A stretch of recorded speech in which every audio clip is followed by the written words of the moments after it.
Reddy yes అసలు నేను చంపేస్తా అనే అంత వర్డ్ ఒక ఎమ్మెల్యేకి ఒక జర్నలిస్టుకు మధ్య ఎందుకు వచ్చింది? నిజంగానే దానికి సంబంధించిన ఆధారాలు ఏమైనా ఉన్నాయా? ఇదంతా ఒక చిలికి గాలివానలాగా మారుతుందా? అసలు ఇద్దరి మధ్యలో ఏం జరిగింది? ఇలాంటివి ఇంతకుముందు ఎప్పుడైనా జరిగాయా? నిజంగా సిద్దిరెడ్డి శ్రీనివాస్ రెడ్డి ఫేక్ జర్నలిస్టా? ఈ రచ్చ ఎందుకు జరుగుతుంది? దీనికి ముగింపు పలకాలంటే ఏం చేయాలి? ఎస్, మనతో ఉన్నారు సిద్దిరెడ్డి శ్రీనివాస్ రెడ్డి, సీనియర్ జర్నలిస్ట్. నమస్తే శ్రీనివాస్ రెడ్డి గారు. కొన్ని ఆన్సర్స్ నాకు చాలా క్లియర్గా కొంచెం ధైర్యంతో చెప్పాలా? నేను ధైర్యంగానే ఉన్నా. ఎస్, నేను మీతో అప్పుడు మాట్లాడేటప్పుడు కూడా ధైర్యంగానే చెప్పిన. మీరు కూడా అన్నారు ఇంత ధైర్యం అని. అంటే నేను ఉన్న విషయాలు మాట్లాడతాను, ధైర్యంగానే మాట్లాడతాను, లేని విషయాలు మాట్లాడను అని చెప్పాను. ధైర్యంగానే ఉంటా, ధైర్యంగానే. అసలు కాదు ఎందుకు అంటే కొంతమంది ఏం మాట్లాడారు, ఇద్దరి మధ్యలో ఒక వ్యక్తిగత కారణాలు అన్నారు. మరి వ్యక్తిగత కారణాలు నాకు తెలియదు. నిజంగానే Srinivas Reddy first question, fake జర్నలిస్టా అండ్ బ్లాక్ మెయిలరా? బ్లాక్ మెయిల్ చేస్తే అసలు మీరు ఎవరిని బ్లాక్ మెయిల్ చేసిరు?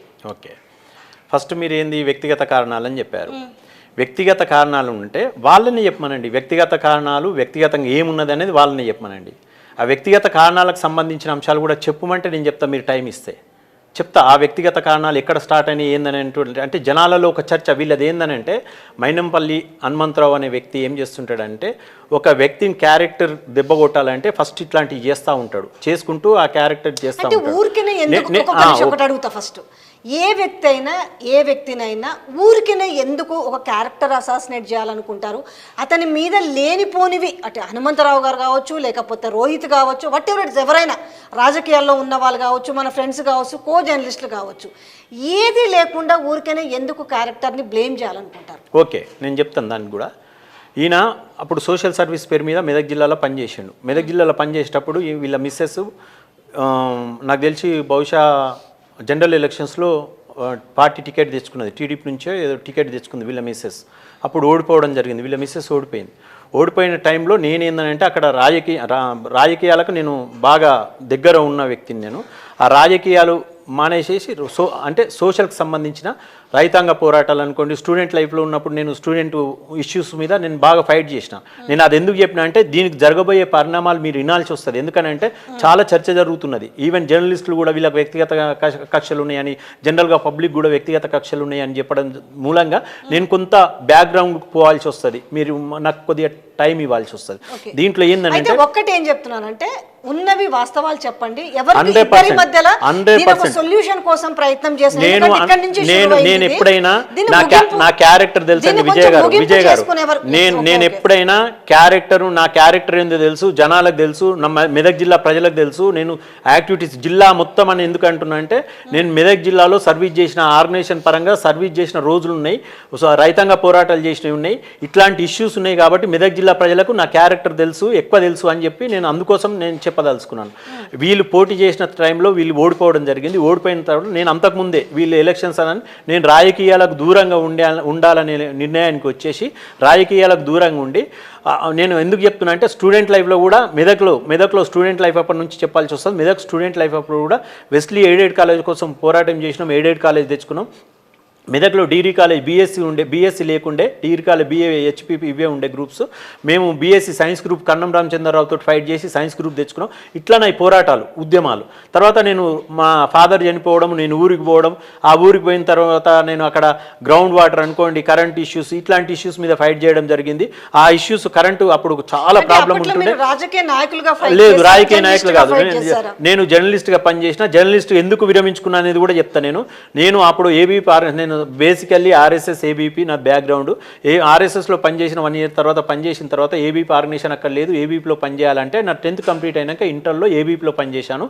ABPలో పనిచేసేటప్పుడే నేను ఆ ఎయిడెడ్ కోసం, కాలేజీ సంక్షేమ హాస్టల్స్ కోసం ఇట్లాంటి పోరాటాలు చేసినాను, సక్సెస్ఫుల్ అయినాను. డిగ్రీకి వచ్చేటప్పటికి BSc కోసం పోరాటం చేసినాం, సక్సెస్ అయినాం. తర్వాత నేషనల్ ఇష్యూస్, కాశ్మీర్ ఇష్యూ అనుకోండి, అయోధ్య ఇష్యూస్ అనుకోండి, ఇట్లాంటి ఇష్యూస్లో, ఆల్ కబీర్ ఇష్యూస్ అనుకోండి, ఇట్లాంటి ఇష్యూస్లో సీరియస్గా ఫైట్ చేసినాం. సీరియస్గా మేము బాగా సక్సెస్ అయ్యేది. ఆ తరుణంలోనే నేను మా ఫాదర్ చనిపోవడం వల్ల నేను అగ్రికల్చర్ కొద్దిగా ఆర్థిక పరిస్థితులు బాగాలేనందువల్ల నేను ఊరికి వెళ్ళాల్సి వచ్చింది. ఆ ఊరికి వెళ్ళిన సమయంలోనే నేను ఎప్పుడు కూడా సైలెంట్గా లేను కాబట్టి ఆ పోరాట పటిమ అనుకోండి, ఆ ప్రశ్నించే తత్వం అనుకోండి, ఆ రకంగా నేను ఊళ్ళోకి పోయిన తర్వాత కూడా అక్కడున్న సమస్యల మీద కొంత నేను ఫైట్ చేయాల్సిన పరిస్థితులు ఏర్పడి ఫైట్ చేసి నాకు ప్రశ్నించే తత్వం ఇప్పటికంటే ఈ నేపథ్యంలో మీ ఇద్దరికి ఎక్కడ అదే చెప్తున్నాను. అట్లా నేను యాజిటేషన్ చేస్తున్న టైంలో హల్దీ పైన చెక్ డ్యాంల కోసం నేను 10 రోజులు నిరాహార దీక్ష చేసిన. ఆ చెక్ డ్యాంలకు నిరాహార దీక్ష ఒక వేవ్ లాగా వచ్చింది, సక్సెస్ కూడా అయినాం, కొన్ని చెక్ డ్యాంలు కూడా కట్టుకోవడం జరిగింది. దీనికి అంతటి కారణం ఏంది? ఈ వ్యక్తిగత కారణాల కంటే అదే టైంలో ఈయన అక్కడ వీళ్ళ మిస్సెస్ కంటెస్ట్ చేసింది, ఓడిపోయింది. ఈయనకు తెలిసిన వ్యక్తులు నా దగ్గర రావడం జరిగింది. ఎందుకనంటే ఆర్గనైజేషన్ ఆయన బాగా దెబ్బతింటున్నాడు. మైనంపల్లి హనుమంతరావు సోషల్ సర్వీస్ చేస్తుండు, డబ్బు కూడా కరెక్ట్ యూటిలైజ్ అయితే లేదు, ఆర్గనైజేషన్ పరంగా కూడా ఫెయిల్ అవుతుండు. రాజకీయంగా ఆయనకు ఒక లక్ష్యం ఉంది, ఆ లక్ష్యం నెరవేరాలంటే మీలాంటి వాళ్ళు అవసరం అని అంటే నేను ఒకటే చెప్పిన. నా దగ్గరకు వచ్చిన వ్యక్తి కూడా ఇది లైవ్ అయితే లైవ్ చూస్తుండొచ్చు, లేకపోతే రికార్డ్ అయితే రికార్డ్ చూస్తుండొచ్చు. ఆ వ్యక్తికి కూడా తెలుసు, ఆయన కూడా ఎప్పుడన్నా రమ్మన్నా వస్తాడు.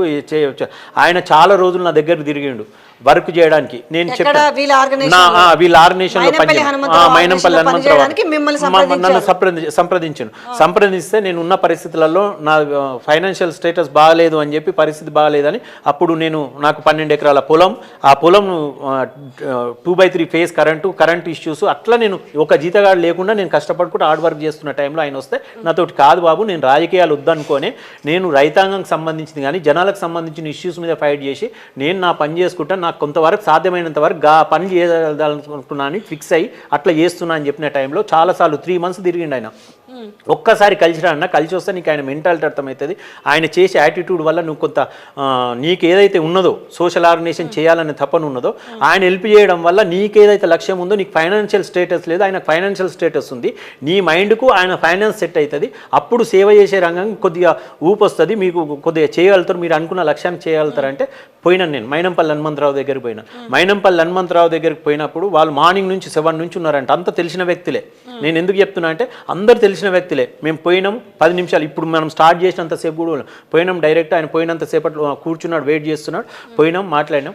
నేను ఉన్న పరిస్థితులలో నేను పని చేయలేనన్నా, ఆ విషయం చెప్పడానికి ఇక్కడి వరకు ఎందుకు వచ్చినాం అంటుండొచ్చు. నా పరిస్థితి ఇది, నేను చేయలేను, ఆర్గనైజేషన్ ఊకే ఆయనకు చెప్పడం వల్ల మీకు చెప్పడం అంటే ఆయన ఒకటే మాట అన్నాడు, నేను ఫ్రెండ్షిప్ ఉంటా బై, ఫ్రెండ్షిప్కి ఇజ్జత్ ఇస్తాను, నేను ఫ్రెండ్షిప్లో నిన్ను అనుగదొక్కిరు, రాజకీయంగా అనుగదొక్కిరు, నువ్వు ఫైట్ చేస్తున్నావు, నువ్వు ఫైనాన్షియల్గా వీక్ ఉన్నావు, నా సోషల్ యాక్టివిటీస్కి నీ ఆర్గనైజేషన్ వరకు తోడైతే మనం ఏదైనా సాధించవచ్చు అనే మాట అంటే, సరే అన్న మీరు అన్నదానికి ఏదన్నా ఉంటే ఫ్యూచర్లో దేవుడు ఎట్లా నిర్ణయిస్తే అట్లా అవకాశం ఉంటే కలిసి పని చేద్దామని చెప్పి బయటకు వచ్చినాను. తర్వాత ఎలక్షన్స్ వచ్చిన టైంలో ఆయన బాగా ఫోర్స్ చేస్తున్న టైంలో నేను కొంత పని చేసిన మాట వాస్తవం. ఆ పని ఎలక్షన్స్ కన్నా బిఫోరే నేను సోషల్ యాక్టివిటీస్ చేస్తున్న టైంలోనే కొంత అక్కడికి వచ్చినప్పుడు కలవడం, ఇదంతా ఒక ప్లాన్ ప్రకారం చేసాను. కలిసిన సందర్భంలో మనం కూడా అక్కడ ఆర్గనైజేషన్ వర్క్, నేను ఊళ్ళో ఉంటున్నా కాబట్టి చేతనంత సహాయం చేస్తున్న టైంలో నన్ను ఎమ్మెల్యే చూడు సార్, ఎమ్మెల్యే అయ్యేటంత వరకు కొద్దిగా నాకు సపోర్ట్ చేయి, నేను ఖచ్చితంగా నేను నిలబడతా, నువ్వేవైతే అనుకుంటున్నావో ఇప్పుడు చెక్ డ్యాంల కోసం చేసిన ఇవన్నీ కూడా నేను నెరవేరుస్తా అనే కాన్ఫిడెన్స్ తోటి నేను కూడా అనుకున్నాను. ఒక తోడు అవసరం కదా అనే ఆలోచనతోటి ఆయనతోటి పనిచేయడం జరిగింది. డైరెక్ట్ పార్టీలు చేయనేటప్పుడు నమ్మకం కుదిరిందా సార్ నా మీద అని అన్నాడు. అంటే నేను ఒకటే చెప్పిన, అందరు ఉన్నారు ఆ రోజు 15-20 మంది అల్వాళ్ళు ఆయన ఇంట్ల పైన. ఆయన దగ్గర ఎవరైనా ఎదురు మాట్లాడే పరిస్థితి ఉండేటట్లేదు నాకు కనిపించింది ఆ రోజు. నేను డైరెక్ట్ చెప్పిన, చూడు హనుమంతన్న నేను పిలిచేది, నేను చూడు హనుమంతన్న, మీరే అంటున్నారు రాజకీయం దొక్కిరు, వెనకబడ్డరు, నేను నాశనం చేసిరు అది అని అంటున్నారు కదా, ఇప్పుడు నమ్మకం కుదిరిందా అంటున్నావు కదన్నా, నేను ఒకటే చెప్తున్నా, నా వర్క్ చూసి మీరు పిలుచురు, వర్క్ చేసి నేను డిసైడ్ అనేది చేస్తాను. మీరు రాజకీయంగా నాకున్న టాలెంట్ మీరు పికప్ చేస్తే మీరు స్పెషల్ వ్యక్తి అనుకుంటా, లేదు అని అంటే వాళ్ళతో పాటు మిమ్మల్ని కలిపేస్తా, అంతకు మిక్కిలి ఇంకోటి ఉండదు. తర్వాత ఇంకో విషయం కూడా చెప్తున్నా, నేను ఇప్పటికే రాజకీయం మానేసుకోవాలని నేను సోషల్ యాక్టివిటీస్, ఈ రైతాంగ పోరాటాలు ఇవి చేస్తున్నా. నేను ఈ టైంలో నీవు మోసం చేస్తే నేను రాజకీయాలు పట్టించుకోను, రాజకీయంలో తిరిగన్నా, ఇదే లాస్ట్ రాజకీయం అని చెప్పినా నేను ఆయన డైరెక్ట్గా. దాదాపుగా 3-4 years వర్క్ చేసినాను. అంటే ఆయన ఎమ్మెల్యే అయ్యేటంత వరకు పనిచేసిన, బై ఎలక్షన్ తర్వాత ఎమ్మెల్యే అయ్యేటంత వరకు పనిచేసి ఆయన రాజకీయంగా ఎదగాలని కూడా పోయిరా అప్పుడు. రైట్, రాజకీయంగా నాకున్న మొదటి నుంచి నాకు రాజకీయంగా ఉండాలనేది ఏమున్నది, ఆ రాజకీయంతో పాటు సోషల్ యాక్టివిటీస్ ఉంటాయి, ఆ సోషల్ యాక్టివిటీస్తో పాటు దీనికి 2 తోడైతే నేను ఫైనాన్షియల్ వీక్ కాబట్టి తోడైతాం అనే ఉద్దేశంతో ముందుకు పోయినాను. అది దాంతోటే ముందుకు పోయినా ఆయన ఎమ్మెల్యే గెలిపించినాం, అదందరికీ తెలుసు. ఆయనకు ఓటు వేయమని చెప్పని వ్యక్తికి ఆ తర్వాత ఆయన ప్రిఫరెన్స్ ఇవ్వడం, ఆయన దగ్గర తీసుకోవడం, ఆయన క్యాస్ట్ ఈక్వేషన్సా ఏ ఈక్వేషన్సా తెలివై ఆయన రాజకీయం కోసం మనం తొక్కాలనేది మళ్ళీ స్టార్ట్ చేసిండు. ఆయనకు ఓటు మిమ్మల్ని ఎందుకు అదే నేను చెప్తున్నా. ఒక నిమిషం ఇప్పుడు మీరు ఆ రోజు ఉన్నారు, ఫినాన్షియల్ గా వీక్ ఉన్నారు, సో ఆయనకు ఒక సోషల్ సర్వీస్ ఆర్గనైజేషన్ ఉంది కాబట్టి మీరు దానికి వెళ్ళారు. రాజకీయం అనేది ఒక ఆప్షన్. నేను వెళ్ళలేదు, నా దగ్గరికి పంపిస్తే వెళ్ళాను. రాజకీయంగా ఎదగాలనుకున్నారు మీరు, అక్కడ అవకాశం రాజకీయంగా ఎదగడం కాదు, సోషల్ యాక్టివిటీస్ తో పాటు రాజకీయంగా నేను అప్పటికే పాలిటిక్స్ లో ఉన్నాను. ఏం చీట్ చేశారు పాలిటిక్స్ లో ఏం జరిగింది అప్పుడు క్రిస్పీగా చెప్పండి.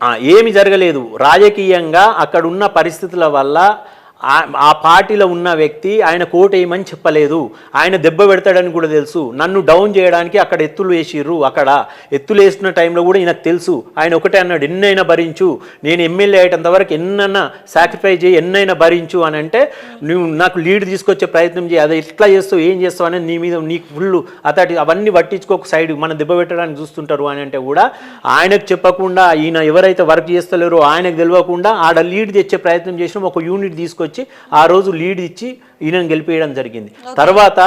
తర్వాత ఏం చేసిండంటే, ఈయనకు మనం చేసే యాటిట్యూడ్ మొత్తం తెలుసు కాబట్టి ఈయన కూడా మిగతా రాజకీయ నాయకుల్లాగా తొక్కాలనేది స్టార్ట్ చేసిండు. అప్పుడు ఆ స్టార్ట్ చేసిన తరంలో నేను ఆయనతో కొట్లాడలేదు, ఒక మాట కూడా మాట్లాడలేదు. ఆయనంతలా ఆయన నేనంతలా ఆయన బయటకు వచ్చేసినాం. నా వ్యక్తిత్వం ఇప్పటికి కూడా ఎవరినన్నా అడగండి, నాకు ఎవరన్నా నచ్చకపోతే నా అంతలో నేను సైలెంట్గా ఉంటా తప్పించి కొట్లాడి బయటకు రాను. నా మెంటాలిటీ అది. ఆ రోజు నచ్చలేదు, బయటకు వచ్చిన. బయటకు వచ్చిన తర్వాత మళ్ళా ఎలక్షన్స్ వచ్చినాయి, జనరల్ ఎలక్షన్స్. పాత వాసనలు అయితే నేను పాత వాసనలు అంటే నేను ఇది ఎందుకు చెప్తున్నా అంటే, ఇది చర్చ. నేను ఏమంటున్నా అంటే, పాత వాసన చర్చ ఇది ఎక్కడెక్కడనో పోయి ఆయన సోషల్ మీడియాలో ఆన్లైన్ పేపర్లల్లో ఆయన ఏం రాపించుకుంటున్నాడు ఏంది అనే దాని మీద చర్చ జరుగుతుంది. కాబట్టి నేను చెప్తున్నా, వ్యక్తిగత కక్షలు కనుక ఎక్కడ లేవు. వ్యక్తిగత కక్షలు ఉన్నట్టుంటే ఆయన అసెంబ్లీలో నేను రిపోర్టర్ ఉన్నప్పుడు ఇప్పటికీ ఆయన మొన్నటి దాకా ఉన్నాడు, కలిసేది, మాట్లాడేది. అక్కడి నుంచి బయటకు వచ్చిన తర్వాత అయితే ఆయన ఏం చేసిండంటే, మిగతా రాజకీయ నాయకుల్ని నన్ను దొక్కడం స్టార్ట్ చేసిండు. నేను బయటకు వచ్చిన. జనరల్ ఎలక్షన్స్ లో మళ్ళీ అక్కడ ప్రాంతం వాళ్ళందరూ, జనరల్ ఎలక్షన్స్ అప్పుడు అక్కడ ప్రాంత వాసులు అందరు అడిగితే ఆయనకు షేమ్ అనిపించి ఎన్నడూ ఫోన్ చేయండి, నాకు ఫోన్ చేయడం స్టార్ట్ చేసిండు. చాలా రోజులు ఫోన్ చేసిండు. ఫోన్ చేస్తే ఒక్కరోజు ఫ్రెండ్స్ కూడా, అరే ఒక్కరోజు అంత అహంకారం ఎందుకు నీకు, ఆయన అంతగానే మింబడి పడుతుండు, ఒకసారి కలిసిపో అని అంటే, అక్కడ మెదక్లో పైప్ల ఫ్యాక్టరీ దగ్గర ఉన్నాడు. అక్కడికి పోయి కలుస్తున్న తరుణంలో ఆయన మనుషులు ఏందన్నా యాంటీ చేస్తున్నవట అని స్టార్ట్ చేశారు. కొద్ది దూరంలో హనుమంతరావు ఉన్నాడు. నాకు అర్థమైపోయింది, ఆయన ఇంట్లో పనిచేసే భూమేష్ అనే వ్యక్తి ఇప్పటికి కూడా ఉంటాడు. ఆయన భూమేష్ అనే వ్యక్తి, ఏందన్నా నువ్వు హనుమంతరావు అన్నకు అగనైజ్ చేస్తున్నావట, గట్లెందుకు చేస్తున్నావని అంటే, ఎవరన్నారు భూమేష్ నీతో అంటే, వదినమ్మగిన బాధపడ్డదంటే అది ఇంట్లో దాకా ఎట్లా ఎంత డిస్కషన్ అయిందో నాకు అర్థమైంది. నేను ఒకటే అన్నా, ఇది ఎంత ఫేక్ నడిపిస్తున్నారు అని చెప్పి. నేను రాజకీయాలకు దూరం ఉన్న వ్యక్తిని, నేను నా పని చేసుకుంటున్నా. ఇప్పటి వరకు ఏ పార్టీలు చేయను కాలే, ఏ రాజకీయాలలో చూపోతలే. ఆ రోజే చెప్పిన నేను రాజకీయాలు వదులుకుంటా అని చెప్పి. ఈరోజు అదే మాట మీద ఉన్నా. ఏ లంజోడుకు అన్నాడు ఈ వాడు అనొచ్చు అనరాదో తెలియదు నాకు. అప్పుడు ఇరిటేషన్లో నేను ఆ మాట అన్నాను.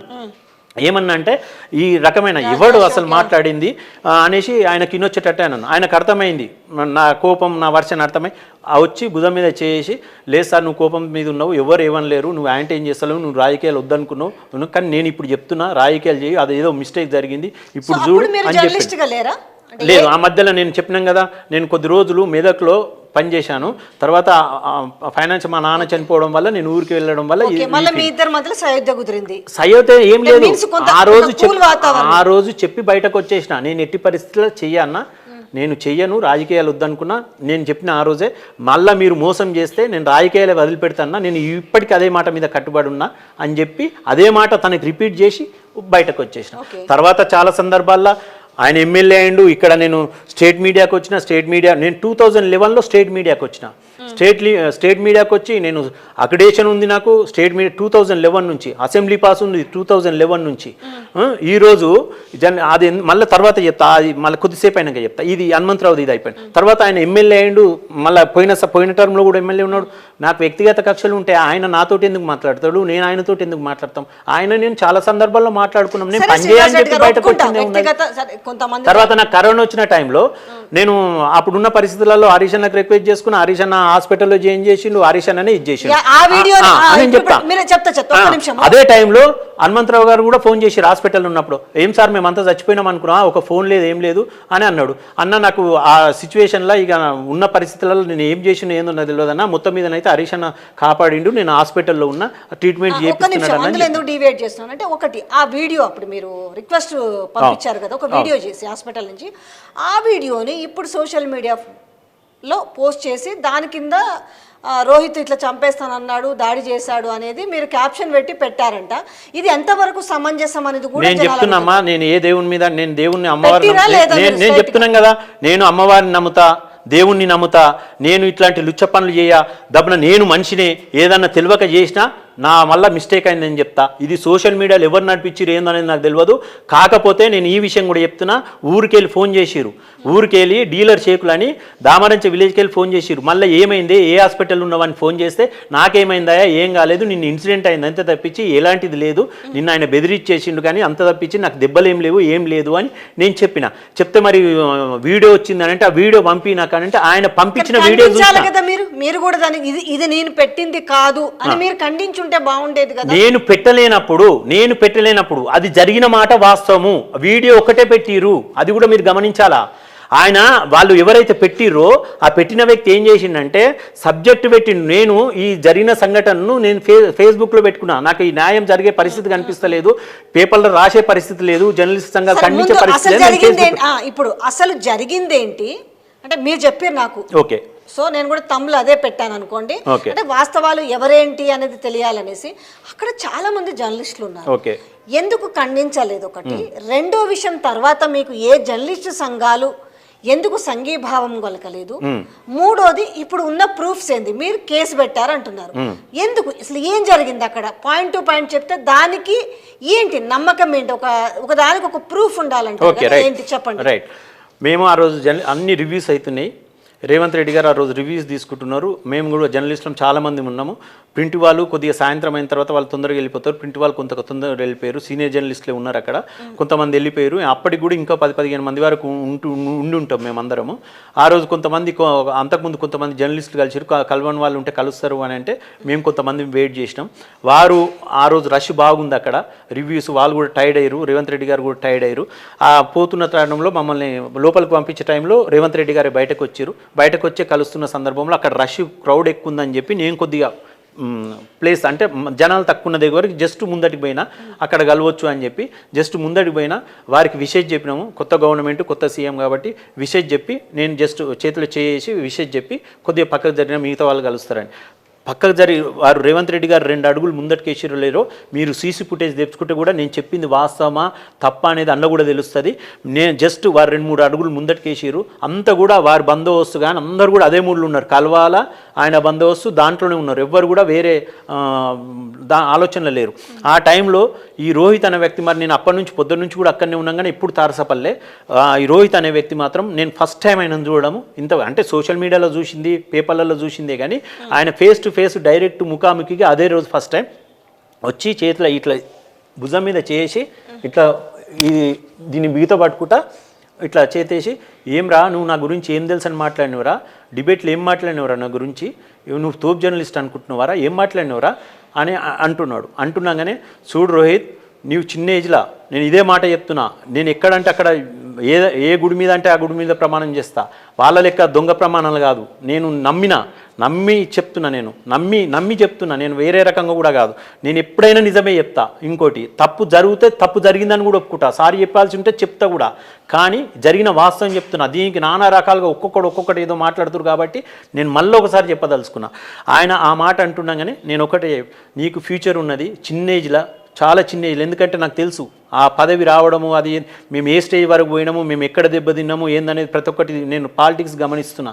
ఈ టైంలో చాలా అదృష్టవంతునివి, ఫ్యూచర్ ఖరాబ్ చేసుకోకు, ఇది విధానం నేను అన్నమాట. ఆయన ఇట్లా బిగత పడుతుంటే చెప్తాను, నేను చెప్తాను అంటుంటే నేను ఇదే మాట అన్నాను, రోహిత్ ఫ్యూచర్ ఉన్నది, నువ్వు చిన్న ఏజ్లో అదృష్టం కలిసి వచ్చింది, మళ్ళీ నువ్వు ఫ్యూచర్ ఖరాబ్ చేసుకోకు, నీకు తెలియక మాట్లాడుతున్నావు అంటుంటే నువ్వేంద్రా నాకు చెప్పేది, నువ్వేంద్ర ఇదే వాడు నువ్వేంద్ర నాకు చెప్పేది, నిన్ను ఇడవరా, నిన్ను ఎన్నట్టుకున్నా చంపేస్తారా, ఎప్పటికైనా చంపేస్తారా, ఈ 3 పదాలు ఊత పదంలాగా రిపీట్ చేస్తూనే ఉన్నాడు. నేను అప్పుడు నాకు కూడా ఓపిక ఎంతసేపు ఉండాలో అంతసేపే ఉంటుంది. నేను ఇప్పుడు చాలా తగ్గించుకుని ఇంకా చాలా నేను కూడా నాకు కూడా ఎక్కువనే కోపము, నేను ఇంకా చాలా తగ్గించుకుని అందరికి తెలుసు. నేను తగ్గించుకొని కూడా అప్పుడు నాకు ఓపిక నశించలేక ఇట్లా మాట్లాడుతుంటే, అరే ఏందిరా నిన్ను మెదక్ ప్రజలు గెలిపించింది అందుక, జర్నలిస్టులను సెక్రటేరియట్కి వచ్చి జర్నలిస్టులను చంపమనే గెలిపించారు కదరా మెదక్ ఎమ్మెల్యేగా, నిన్ను చంపేరా పీడబోతుంది, ఎంతమందిని చంపుతావు, చంపేరా నువ్వు చంపేయి అని గట్టిగా గట్టిగా అరిస్తే ఇడిచిపెట్టిండు. గట్టిగా అరిచినప్పుడు అందరికి ఏం జరుగుతుందని అప్పుడు తెలుసు. అప్పుడు వచ్చిర్రు అందరు. అప్పటి వరకు కూడా ఎవరు బిజీలో వాళ్ళు ఉన్నారు. ఎమ్మెల్యే రోహిత్ గొంతు పట్టుకుంది, గొంతు మీన్స్ మళ్ళీ ఇక్కడ నుంచి భుజం మీద ఎవరు బిజీలో వాళ్ళు ఉన్నారు. ఎందుకు రేవంత్ రెడ్డిని కలిసి విషయం చెప్పాలి, కొత్త ముఖ్యమంత్రి కాబట్టి అందరూ జర్నలిస్టులు లేకపోతే బయట వాళ్ళందరూ ఉన్నారు కదా. ఈ నేపథ్యంలో మీ మీద గొంతు పట్టి అంటే మీన్స్ ఆ చేతలు ఎవరు చూసింది చెప్పండి, అంటే ఎవరు బిజీలో వాళ్ళు ఉన్నారు. ఒక్కటి మాత్రం నేను చెప్పగలుగుతా, నేను ఏదన్నా అబద్ధం మాట్లాడితే అక్కడ సీసీ ఫుటేజ్లు ఉంటాయి, సీసీ ఫుటేజ్ చూడండి. నేను అరిచిన తర్వాతనే అందరు వచ్చిరని కూడా చెప్తున్నా. నేను క్లియర్గా చెప్తున్నా, నేను అరిచిన తర్వాత చూసిరా చూడలేరా నాకు తెలియదు. ఫ్రెండ్లీగా ఇప్పుడు భుజం మీద చేస్తే ఫ్రెండ్లీగానే అనుకుంటారు. నేను అరిచినప్పుడే ఏం జరుగుతున్నది అప్పటికి ఇంకా నేను అరిచినప్పటికి కూడా ఎవరికి అర్థం కాలే. అర్థం కాకపోతే కొద్దిగా ముందటికి వచ్చిన తర్వాత జర్నలిస్టులు వచ్చి నువ్వు ఫస్ట్ కూల్గా, జర్నలిస్ట్ మిత్రులు అందరు ఉన్నారు వాళ్ళు చూస్తుండొచ్చు, జర్నలిస్టులు అందరికి తెలుసు ఆ విషయం, నువ్వు కూల్గా టెన్షన్ పడుతున్నావు కూల్గా, నాకు ఆరోగ్యం బాగుండదు, నాకు కరోనా వచ్చి నుంచి ఆరోగ్యం బాగుండదు, ఇప్పటికీ నేను సిక్ అయితేనే ఉంటా, నేను కొద్దిగా బాగా ఈ మధ్యన ఇంకెక్కువ ఇదవుతున్నా నేను. అందరూ నీకు నోరు కూడా ఇబ్బంది అవుతుంది, నోరు కూడా తిరుగుతలేదు, నువ్వు సైలెంట్గా నోరు ఎండుకపోతుంది సైలెంట్గా కూల్గా అంటే, అరే ఎట్లుంటుందన్నా ఆయన చంపుతా అన్నప్పుడు ఎట్లుంటుందన్నా మనిషి అని ఆయన 3 సార్లు అన్నాడనేసి అన్నారు కదా. సో ఈ చంపుతా అనే వర్డ్ని అక్కడున్న ఏ జర్నలిస్టులు కానీ లేకపోతే వాళ్ళకి సంబంధించిన అక్కడ ఉన్న సెక్యూరిటీ పర్పస్ ఎవరన్నా విన్నారా? రైట్, ఫస్ట్ టైం వినకపోవచ్చు, నేను అది కూడా చెప్తున్నా, ఫస్ట్ టైం వినకపోవచ్చు. జర్నలిస్ట్ మిత్రులు 5 నిమిషాలు ఆగమంటే అక్కడనే అయినా, కూల్ కామంటే 2 నిమిషాలు రిలాక్స్, 5 నిమిషాల వరకు రిలాక్స్ అయినా, కరెక్ట్ తెలియదు 2 నిమిషాలు 5 నిమిషాలు రిలాక్స్ అయినా. అక్కడ రిలాక్స్ అయిన తర్వాత పోదామని కిందికి వస్తున్నాం, కిందికి లిఫ్ట్లో వస్తున్నాక కూడా ఎందుకు నువ్వు అంత ఇదవుతున్నావు, నువ్వు ఫస్ట్ కూల్గా అంటే మళ్ళీ నేను అందులో లిఫ్ట్లోనే క్వశ్చన్ చేసిన ఆ జర్నలిస్ట్ మిత్రులతోటి, ఏందన్నా వాడు చంపుతా అంటే ఎట్లుంటారన్న కూల్గా అని అప్పుడే చేసిన. సరే మళ్ళీ నువ్వు టెంప్ట్ అవుతున్నావు కూల్ ఉండు అంటే వచ్చినాం పోర్టుకో దగ్గరకు వస్తూ నువ్వు నిలబడుతున్న టైంలో మళ్ళీ ఆయన పోర్టుకో పక్కకు ఒకటి సీఎం గేట్ ఉంటుంది, ఆ గేట్ నుంచి మళ్ళీ అతను వస్తున్నాడు. అతను వెంబడి ఒక అతను లావు ఉన్నాడు, వైట్ షర్ట్ వేసుకుని గడ్డం ఉన్నాడు, హైట్ ఉన్నాడు అతను, వాళ్ళు వస్తున్నాగా మళ్ళీ వచ్చిండు రిపీట్, ఆయన మళ్ళీ సేమ్ వచ్చిండు. ఇక వీళ్ళందరూ ఉన్నాడు అనుకున్నారా, ఏమనుకున్నారా, అన్న మేము 2 నిమిషాలు మాట్లాడుతున్నతోటి అనుకుంటా పక్కకు తీసుకొచ్చిండు. వీళ్ళు ఏం చెప్తున్నారు, ఆయన కూల్గా మాట్లాడేటట్టుండు, నువ్వు కూడా కూలే మాట్లాడు, టెంప్ట్ కాకు, నువ్వు అరవకు అని చెప్పిరు వీళ్ళు. నేనేమంటా అంటే నాకు అప్పుడు పాయింట్ వచ్చింది, అవునన్నా మరి అక్కడికి ఎందుకు ఇక్కడనే మాట్లాడవచ్చు కదా అని నేను అందామనుకున్నా. కానీ నా తప్పు అవుతుంది, వీళ్ళు ఏంటంటే ఎంతసేపు నాదే తప్పు అనుకుంటున్నారు అక్కడ సిచ్యువేషన్ అరవడం వల్ల, నాకు అరవడం వల్ల వీళ్ళు నాదే తప్పు అనుకుంటున్నారు. సరే ఎందుకు వీళ్ళు కూడా చెప్పినట్టు ఇందామని చెప్పి మళ్ళీ ఆయన యాస్టీస్ భుజం మీద చేసుకుని, మీరు అవసరమైతే అక్కడ లేదు కదా ఇక్కడనైతే అందరు చూస్తున్నారు కదా, సీసీ ఫుటేజ్ కూడా ఉంటుంది కదా, అక్కడ మళ్ళీ యాస్టీస్ అదే చేసి మళ్ళీ అదే విధంగా ప్రవర్తించుకుంటూ ముందరికి తీసుకుపోయాడు. అక్కడనే మాట్లాడవచ్చు కదా ఆయన మాట్లాడాలనుకున్నది. ఇప్పుడు ఇక్కడ ఒక పాయింట్ మీరు ఏమన్నారు, ఫస్ట్ టైం కూడా ఇట్లా ఫ్రెండ్లీగా అంటే దాన్ని గట్టిగా నొక్కి పట్టి తిట్టాడు అని అంటున్నారు, వాళ్ళు కూడా ఫ్రెండ్లీగా వేసారేమో అనుకున్నారు. సెకండ్ టైం మీ మీద సేమ్ అదే ఫ్రెండ్లీగానే వేసిండు అనుకోవచ్చు కదా, చూసేవాళ్ళు ఫ్రెండ్లీగానే వేసిండు అనుకుందాం. ఆయన అక్కడనే మాట్లాడవచ్చు కదా, మాట్లాడాలనుకున్నప్పుడు పక్కకు తీసుకుపోవాల్సిన అవసరం ఏముంది. ఒక్క పాయింట్ పక్కకు తీసుకుపోయి కూడా ఆయన ఏమంటున్నాడు తెలుసా, మళ్ళీ అదే అరే నువ్వు ఏమనుకుంటున్నావురా, నేను ఇడవరా, నేను చంపేస్తారా, నువ్వు ఎప్పటికైనా నా చేతుల్నే కథమవుతారా, ఇడవంరా, నేను చంపేస్తాం రా, ఇదే ఊత పదం. నేను వాళ్ళు దేవుళ్ళని నమ్మినట్టుంటే వాళ్ళు ఈ పదాలు అన్నరా అనలేరా, నేను రెడీ దేనికైనా, వాళ్ళు రెడీ కాదా వాళ్ళని అడగండి, ఇదే ఊత పదం. మళ్ళీ నేను టెంప్ట్ అయినా మళ్ళీ ఎంత ఉంటుంది. నేను ఇంకొకటి విషయం చెప్పాలి, ఇక్కడ ఆయన చిన్నోడు, చాలా చిన్నోడు అయినప్పటికీ కూడా రోహిత్ భాయ్ అని సంబోధించిన నేను, ఎందుకంటే వీళ్ళందరూ నా తప్పు అనుకుంటారు అరవడం వల్ల అని. రోహిత్ భాయ్ మళ్ళీ అదే రిపీట్ చేస్తున్నావు, అది కాదు, నువ్వు తొందరపడుతున్నావు, నువ్వు డిబేట్ లాగా చూడాలా, చర్చలాగా చూడాలి, ఏదన్నా ఉంటే నువ్వు డిబేట్ పెట్టు, మళ్ళీ ప్రెస్ లో పెట్టు అని. ఫస్ట్ టైం బిజీలో ఉన్నారు, ఎవరు అబ్జర్వ్ నేను మాట్లాడినా, ఫస్ట్ టైం మాట్లాడినా, ఫస్ట్ టైం ఎవరు అబ్జర్వ్ చేయలేదు, ఎవరు రోహిత్ మిమ్మల్ని తిట్టింది. సో సెకండ్ టైం ఉన్నారు, అందరు ఉన్నారు, మిమ్మల్ని నిన్ను చంపేస్తాను ఎప్పటికైనా రైట్ నేను అదే విషయం ఇది ఎంత తెలివిగా చేస్తున్నారంటే ఈయనే ఉంటది. నేను కూడా అదే అన్న, మీరు అడగక ముందు నేను ఏమన్నా అక్కడనే మాట్లాడొచ్చు కదా అని. ఈయన తెలివిగా ఏం చేసిండంటే ముందుకు తీసుకపోయిండు. మీరు అది గమనిస్తలేరు, మీరు ఎవరు గమనిస్తలేరు. అది ముందుకు తీసుకపోయిండు, నన్ను ముందుకు తీసుకపోయిన తర్వాత ఆయన అన్న తర్వాత మళ్ళీ నేను అరిస్తే మళ్ళీ అందరు వచ్చిర్రు, పోలీసు వాళ్ళు వచ్చిర్రు, అందరు వచ్చిర్రు. నేను అరిచిన తర్వాత ఇంకోటి ఆయన అప్పటికే ఒకసారి గొంతు మీద చెయ్యేసినప్పుడు జనరల్ అడిగే క్వశ్చన్ రైట్ మళ్ళీ నేను రాను, నేను ఎందుకు వస్తాను, ఏమైనా మాట్లాడేది ఉంటే ఎందుకు మీరు దాన్ని అపోజ్ చేయలేకపోతే? ఎందుకు చేయలేదని అంటే వీళ్ళ మీద ఎప్పటికీ కూడా నేను పైనుంచి కిందికి వచ్చేటంత వరకు కూడా నేను అరిసిందే వీళ్ళకి తప్పులాగా కనిపిస్తుంది. ఆయన అన్నది ఎవరికి కనిపించలేదు, నాకే వినబడ్డది. రెండోసారి కూడా ఆయన తీసుకపోకుండా మాట్లాడండు. అడగండి మీరు, అక్కడ జర్నలిస్టులు ఉన్నారు, సీసీ ఫుటేజ్ తీయండి. విన్నారా? ఆయన వార్నింగ్ ఇచ్చింది విన్నారా వినలేరా అనేది నాకు తెలియదు. విన్నరా వినలేరా అనేది తెలియదు. ఇదే వాడు నేను అరిచింది మాత్రం విన్నారు. నేను వినిపించాలంటే అదే ఉన్నది టెక్నిక్. నేను ఏమంటున్నా, వాళ్ళ టెక్నిక్ ఏమో అది, మనలాంటి వాళ్ళ టెక్నిక్ ఏమో ఇది. ఆయన టెక్నిక్గా మాట్లాడమన్నప్పుడు వీళ్ళందరైనా అనొచ్చు, మరి నా తప్పన్నారు, మరి ఏందా అందరం ఉన్నాం కదా మాట్లాడొచ్చు కదా అని వాళ్ళు అనొచ్చు. అనలేరు. మీరు అనేది ఏంటంటే నేనైనా అనాల్సిందే గారు. మనము అసెంబ్లీకి పోయినా లేకపోతే సిఎల్పికి పోయినా జనరల్ గా ఒక లీడర్ వచ్చినప్పుడు వాళ్ళకి కొంత ర్యాప ఉందనుకోండి, కాస్త కొందరు పక్కకి వెళ్ళి మాట్లాడతారు, అది నడుచుకుంటూ వెళ్తుంటే కొందరు మాట్లాడతారు, లేదంటే వాళ్ళు డిఫరెంట్ సెక్షన్స్ ఉంటాయి. విజయారెడ్డి ఎందుకు పోయి మాట్లాడింది ఆడ పక్కన అనేది ఎవరు అనుకోర్లేదు. ఎందుకు ఈ మీడియా మాట్లాడొచ్చు కదా, ఆ పక్కకి వెళ్ళి ఎందుకు మాట్లాడుకున్నారు జనరల్ గా మన జర్నలిజం ఫీల్డ్ లో ఉండదు. రైట్, అదే పర్సెప్షన్ అని ఎందుకు అనుకోలేదు అంటున్నాను. రైట్, నేనైతే అట్లా మాట్లాడేది ఉంటే రోహిత్ భాయ్ అనే పదం అయితే వీళ్ళకి ఇనొచ్చింది, ఇది ఇనొచ్చింది. మరి నేను తర్వాత మళ్ళీ నేను ఎప్పుడైతే అదే మళ్ళీ చంపేస్తాను పైనే చెప్పినావు కదరా, నేను పైనే చెప్పినా కదరా చంపేయమని మళ్ళీ గీడికొచ్చి అదే మాట మాట్లాడుతున్నారా అని రిపీట్ చేసిన. అప్పుడు అందరు పోలీసు వాళ్ళు వీళ్ళందరూ ఉరికొచ్చి మళ్ళీ ఆయన నాటన్నారు. ఆ ఎత్తు హైట్ ఉన్నోడు మాత్రం అరే ఏంద్రా అరవకమంటే అట్లనే అరుస్తున్నావు అంటే, అరే వాడు చంపేస్తా అంటుండ్రా, నేను ఇదేమన్నా వాడు చంపేస్తా అంటుండ్రా, చంపేస్తానంగా నేను అరవకపోతే ఎట్లుంటుందిరా అని కూడా నేను పాయింట్అవుట్ చేసిన. అక్కడ పాయింట్అవుట్ చేస్తేనే అందరూ మళ్ళీ వాళ్ళకి అర్థమైపోయి సరే అని వాళ్ళకి అర్థమైపోయింది, జర్నలిస్ట్ మిత్రులకు కూడా అర్థమైపోయింది ఏం జరుగుతున్నది అనేది అర్థమైపోయింది. ఈరోజు చెప్పరా వాళ్ళు చెప్పకుండా సీసీ ఫుటేజ్ ఉంటుంది, అన్నీ ఉంటాయి, చెప్పలేరే అనుకుందాం, జరగలేదే అనుకుందాం, మళ్ళీ అందరూ ముందటికి వస్తున్నప్పుడు మన జర్నలిస్ట్ మిత్రులు కూడా అంత పిరికుంటే నేనేం చేయలేను, ఎవరేమేం చేయలేం. మేము జర్నలిస్ట్ ముగ్గురు మిత్రులం వస్తున్నాం, ఎక్కడికి గేట్ వైపున నడుచుకుంటూ వస్తున్నాం. నాకు వెనక కారు స్లో అయినట్టు అనిపించింది. స్లో అయినట్టు అనిపించగానే నేను అటు వైపు కూడా చూడలే. అన్న చూడు 100% ఇది వాన్ వెహికలే, వాడు వచ్చి మళ్ళీ అటాక్ అన్న చేస్తాడు, వార్నింగ్ అన్న ఇస్తాడు చూడన్నా అంటే ఆయన ఒకటే అన్నాడు, నువ్వు ఎటు చూడక ఫాస్ట్గా నడువు అని చెప్పిండు. మేము ఆగలే, నడుస్తున్న టైంలో వాడు ఆపి ఇక మేము ఆగుతలేమని చెప్పి వాడు ముందటికి వచ్చిండు. వాడు సెకండ్ ఈ కాల్ అన్నప్పుడు మాత్రం కారు అంటే నాకు ఆవేశం ఉంది కాబట్టి నేను అన్న విషయం చెప్తున్నా. ఆయన ముందట కూర్చున్నట్టుండు. మిడిల్ ఉన్న వ్యక్తి మాత్రం థర్డ్ టైం మాత్రం నేను గడ్డము హైట్ ఉన్నాడని చెప్పిన కదా, ఆయన అద్దం మిడిల్లో కూర్చున్న వ్యక్తి అద్దం తీసి అరే నువ్వేమనుకుంటున్నావు, నేను కథం పెడతాను, ఎన్నట్టుకున్నా చంపేస్తాం రా, గుర్తుపెట్టుకోరా అని వానికి మళ్ళీ నేను అరిచిన. మిడిల్ ఇంకో వ్యక్తి ఎప్పుడు నేను సెకండ్ టైం వచ్చినప్పుడు అరే ఏమరుస్తున్నావు అని నా మీదకి వచ్చిందని చెప్పలేదా, ఆ వ్యక్తి మళ్ళీ వార్నింగ్ ఇచ్చిండు. ఆయన ఫ్రంట్లో కూర్చుండా పక్కకు కూర్చుండా నాకు తెలియదు, వార్నింగ్ ఇచ్చి మాత్రం ఇతను ఈ టైంలో విన్నారు 100% విన్నారు. అక్కడి నుంచి మళ్ళీ గేట్ నుంచి పోలీసు వాళ్ళు వచ్చారు, ఇక్కడ నుంచి పోలీసు వాళ్ళు వచ్చారు. అరే ఏం సార్ ఇదంతా అంటే, నన్నేమంటున్నావు చూస్తున్నావు కదా పరిస్థితి అని చెప్పిన. వాళ్ళు కారద్దాలు ఎక్కించుకొని వెళ్ళిపోయారు. ఇది జరిగింది.